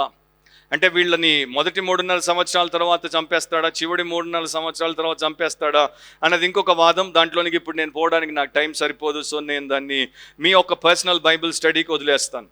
కాకపోతే వీడు ఒక ఫాల్స్ ప్రాపగండా చేస్తాడు. వీళ్ళు మనల్ని దారి తప్పిస్తున్నారు, నేను మీకు శాంతినిచ్చినట్టు వీరు మీకు శాంతినివ్వట్లేదు, వీరు చూడండి మీ మీద తీర్పులు ఎట్లా ప్రకటిస్తున్నారో, వీరు మీ బాధలు ఎన్ని పెంచుతున్నారో, వీరు మిమ్మల్ని ఎట్లా టార్చర్ చేస్తున్నారో, నా హయం ఎట్లా ఉంటుంది, వీళ్ళ హయం ఎట్లా ఉంటుందని ఫాల్స్ ప్రాపగండా పెడతాడు. ఇక్కడ మీకు ఒక సత్యం చెప్తాను. నేను నాట్జీల చక్రవర్తి అయినటువంటి హిట్లర్కి ఒక కుడి భుజం వంటి వ్యక్తి ఉండేవాడు. అతని పేరు జోసెఫ్ గెబ్బెల్స్. ఇతడు ప్రాపగాండా మినిస్టర్ అన్నమాట. ఇతడు చేసినటువంటి దుష్ప్రచారం ఎంత దారుణమైందంటే, జర్మన్లలో కొంతమందికి యూదులను చంపే విషయంలో ఇంకా మనస్సు చివుక్కు అంటూ సానుభూతి పరులున్నప్పుడు, అయ్యో మేము జర్మన్ క్రిస్టియన్స్, క్రైస్ట్ యూదుడు కదా, వారిని మేము ఎట్లా ముట్టాలి, ఎట్లా చంపాలి అని అనుకుంటున్నప్పుడు జోసెఫ్ గెబ్బెల్స్ చేసినటువంటి ఫాల్స్ ప్రాపగాండా ఏంటంటే, Christ cannot possibly have been a Jew. I don't have to prove that scientifically, it is a fact. యేసు క్రీస్తు యూదుడు కాడు, శాస్త్రీయంగా నేను రుజువు చేయాల్సిన అవసరం లేదు, ఆయన యూదుడు కాడు అని అబద్ధ ప్రచారం చేశాడు. కనుక చాలామంది జర్మన్ క్రిస్టియన్లు యూదులను ఊచకోత కోయడానికి ఒప్పుకున్నారు.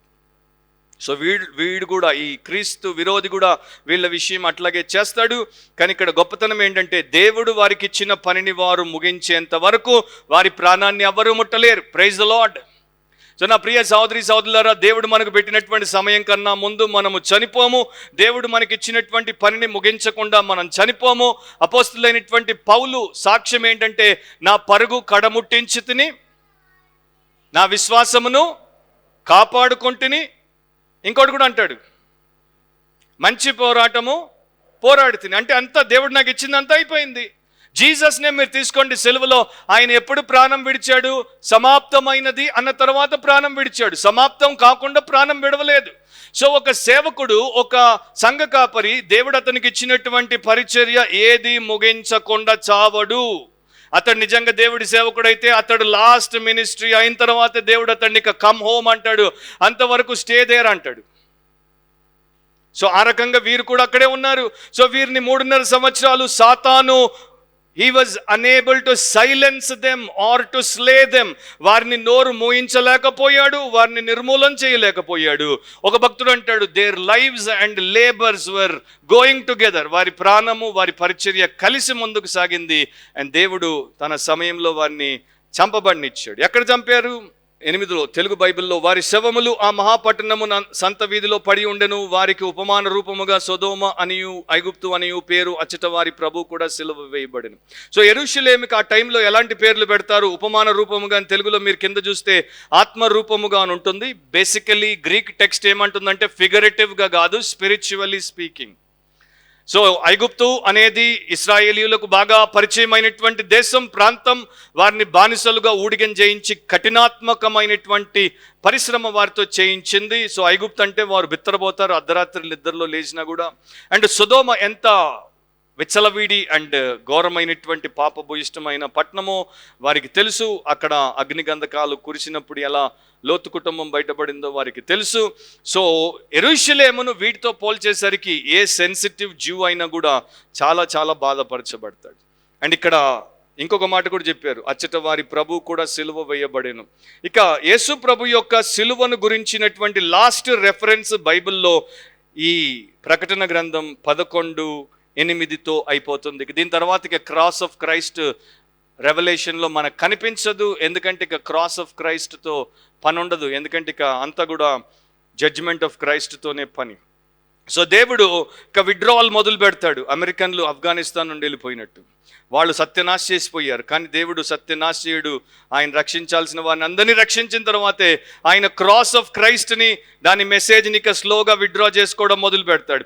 సో వీళ్ళు చంపబడ్డారు. ఏ రకంగా చంపబడ్డారో మనకు ఇక్కడ వివరాలు లేవు, దాంట్లో స్పెక్యులేట్ చేయాల్సిన అవసరం లేదు. సో వారు చంపబడ్డారు, వారి శవాలు రోడ్డు మీద పడున్నాయి అండ్ యెరూషలేములో పడున్నాయి. దాన్ని ఆ వంశస్థులు, ఆయా భాషలు మాట్లాడేవారు, జనాలకు సంబంధించిన వారు, ప్రజలు అందరూ కూడా చూస్తున్నారు. 1935లో ఈ వచనం చదివి చాలా మంది నవ్వారు. ఎందుకంటే అప్పుడు ఇంకా ప్రపంచంలో టెలివిజన్ కూడా లేదు. వాళ్ళు ఎక్కడో యెరూషలేములో చచ్చి, యెరూషలేములో ఉన్నటువంటి ఎన్నో రోడ్డుల్లో ఒక రోడ్డు మీద పడి ఉంటే మనకెట్లా కనపడుద్ది? 1935లో నవ్వారు. ఇప్పుడు ఒక్కడు నవ్వడు. ఎందుకంటే నువ్వు నీ బాత్రూంలో కూర్చున్నా కూడా నీ ఫోన్లో నువ్వు చూడొచ్చు. 5G internet, high speed internet, satellite, AI ఉన్నటువంటి టైంలో మనం ఉన్నాం కనుక 24/7 కాన్స్టెంట్ లైవ్ 3.5 days వీరి యొక్క శవాలు బయటకు కనబడుతూనే ఉంటాయి. వీరి శవాలను వారు పాతి పెట్టనివ్వరు. ద్వితీయోపదేశకాండం 21 అధ్యాయము 22-23 వచనాలు రాసుకొని తర్వాత చదువుకోండి. దేవుడు చెప్పాడు, ఒకడు చంపబడితే వాడి యొక్క శవాన్ని సాయంత్రం లోపల పాతి పెట్టాలి. సో యూదులకు శరీరము కూడా చాలా ప్రియమైనది. అంటే శరీరాన్ని చచ్చిపోయిన తర్వాత భూమి పైన విడిచిపెట్టకూడదు. అది ఈ యొక్క అంటే డికేయింగ్ అవుతున్నప్పుడు, అది చెడిపోయి కులిపోతున్నప్పుడు దాన్ని మనం చూడకూడదు. దానికి గౌరవప్రదమైనటువంటి భూస్థాపన చెయ్యాలి అని చెప్పి వారు నమ్మేవారు. కనుక వారు దేహము దేవుడి చేత నిర్మించబడినటువంటి ఒక అద్భుతము, దాన్ని మనం పరిరక్షించాలని పాతిపెట్టేవారు. దానికి ఇవ్వాల్సిన రెస్పెక్ట్, డిగ్నిటీ ఇచ్చేవారు. కానీ 2 ప్రాఫెట్లను ఈ యొక్క లోకము పాతి పెట్టబడనివ్వదు. 3.5 days వారు చూసి ఆ యొక్క కోపము, కక్ష, ఆయాసం అంతా తీర్చుకుంటారు. మనల్ని చంపిన వారు, మనల్ని బాధ పెట్టిన వారు, మన నీళ్లు రక్తంగా చేసిన వారు, మన ప్రియుల్ని అగ్నితో కాల్చిన వారు చచ్చారు, పీడ పోయింది, పండుగ అని ఒకరికొకరు గిఫ్ట్లు.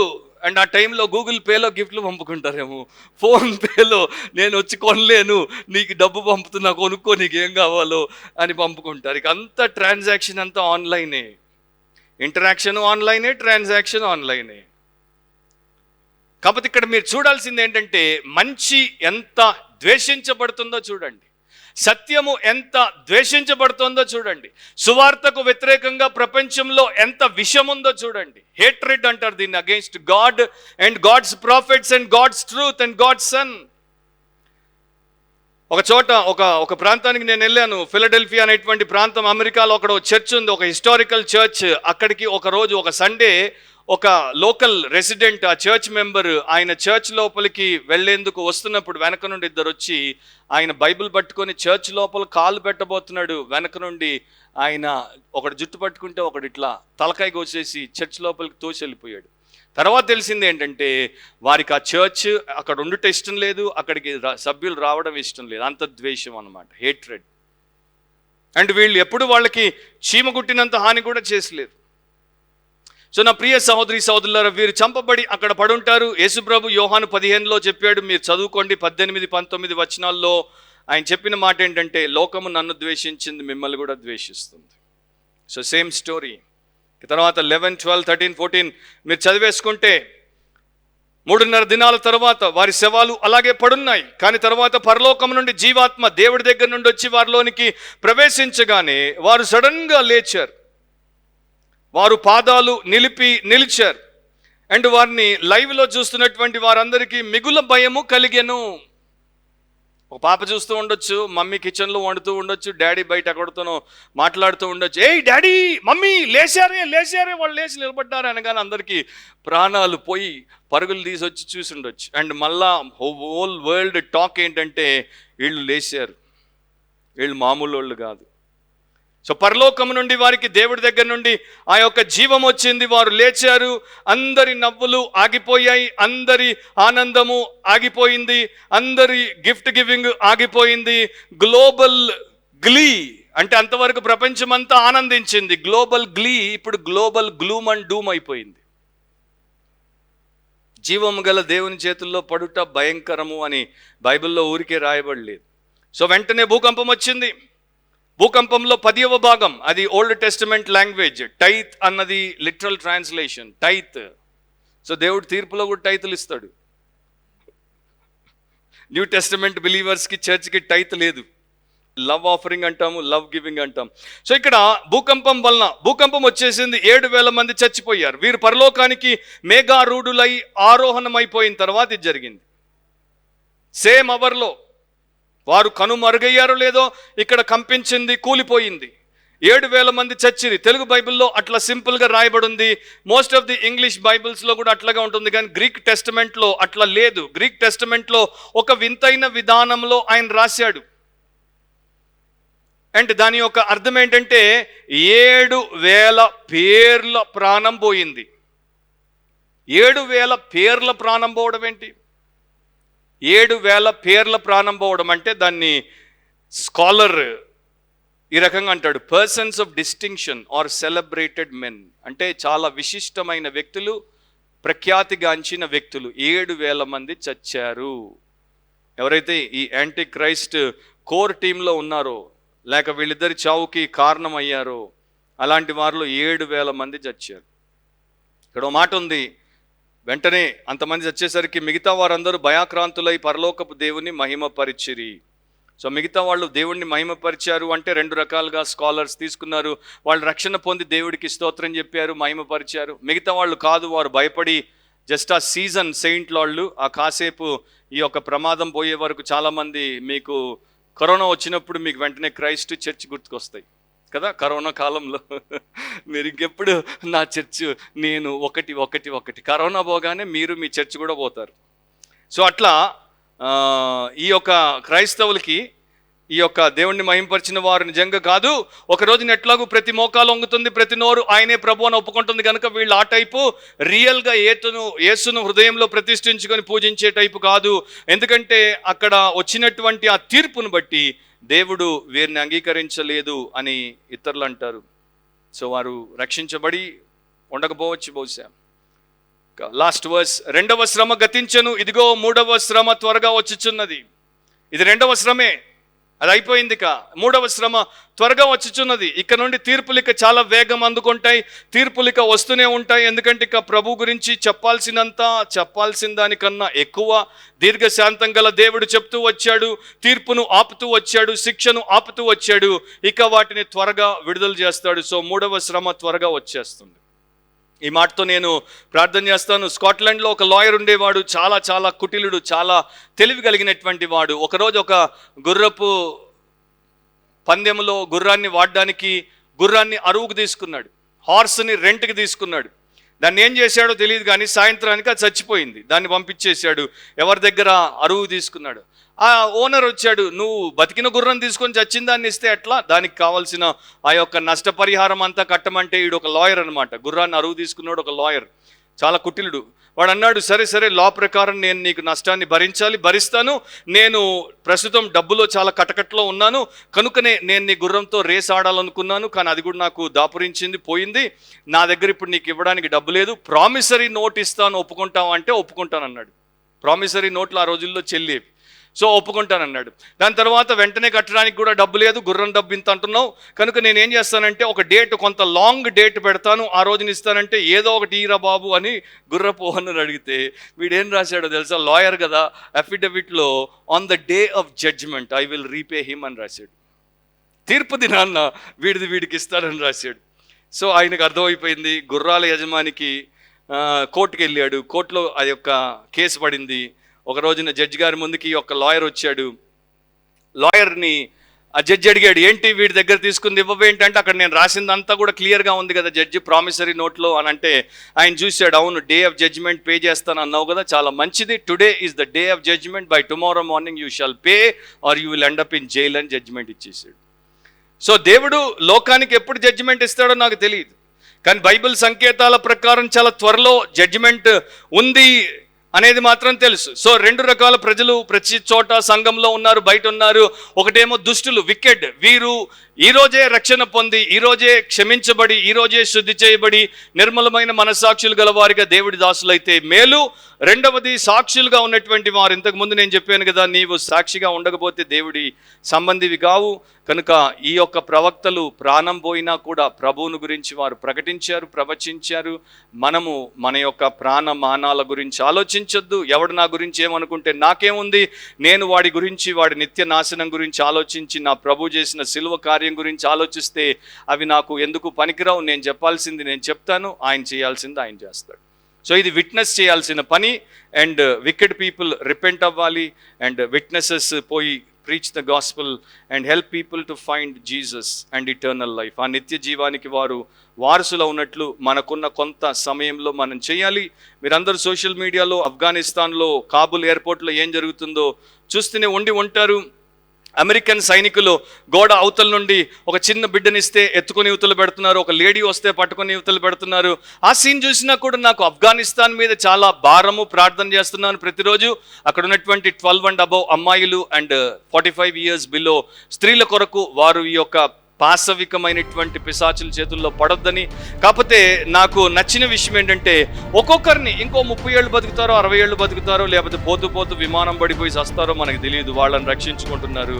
మనం నిత్య అగ్ని నుండి ఎంతమందిని రక్షిస్తాం, ఎంతమందికి సువార్త చెబుతుంది. 2 సాక్షుల ద్వారా దేవుడు మనకేం నేర్పుతుంది. తలంచండి, ప్రార్థన చేద్దాం.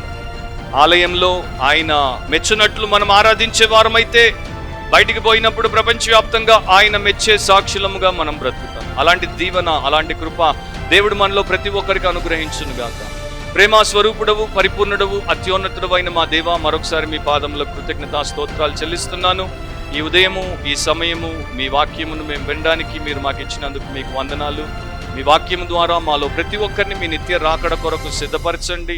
అండ్ ఇతరులను మేము నిత్య జీవం కొరకు సువార్త ద్వారా సిద్ధపరచుటకు మాకు సహాయం చేయండి. మా ప్రతి పాపమును మేము ఒప్పుకొని విడిచిపెట్టినట్లు అండ్ దానికి దూరమై నీకు సమీపస్థలముగా బ్రతుకున్నట్లు కృప చూపించమని యేసు నామమును అడిగి ప్రార్థిస్తున్నాం తండ్రి. ఆమేన్.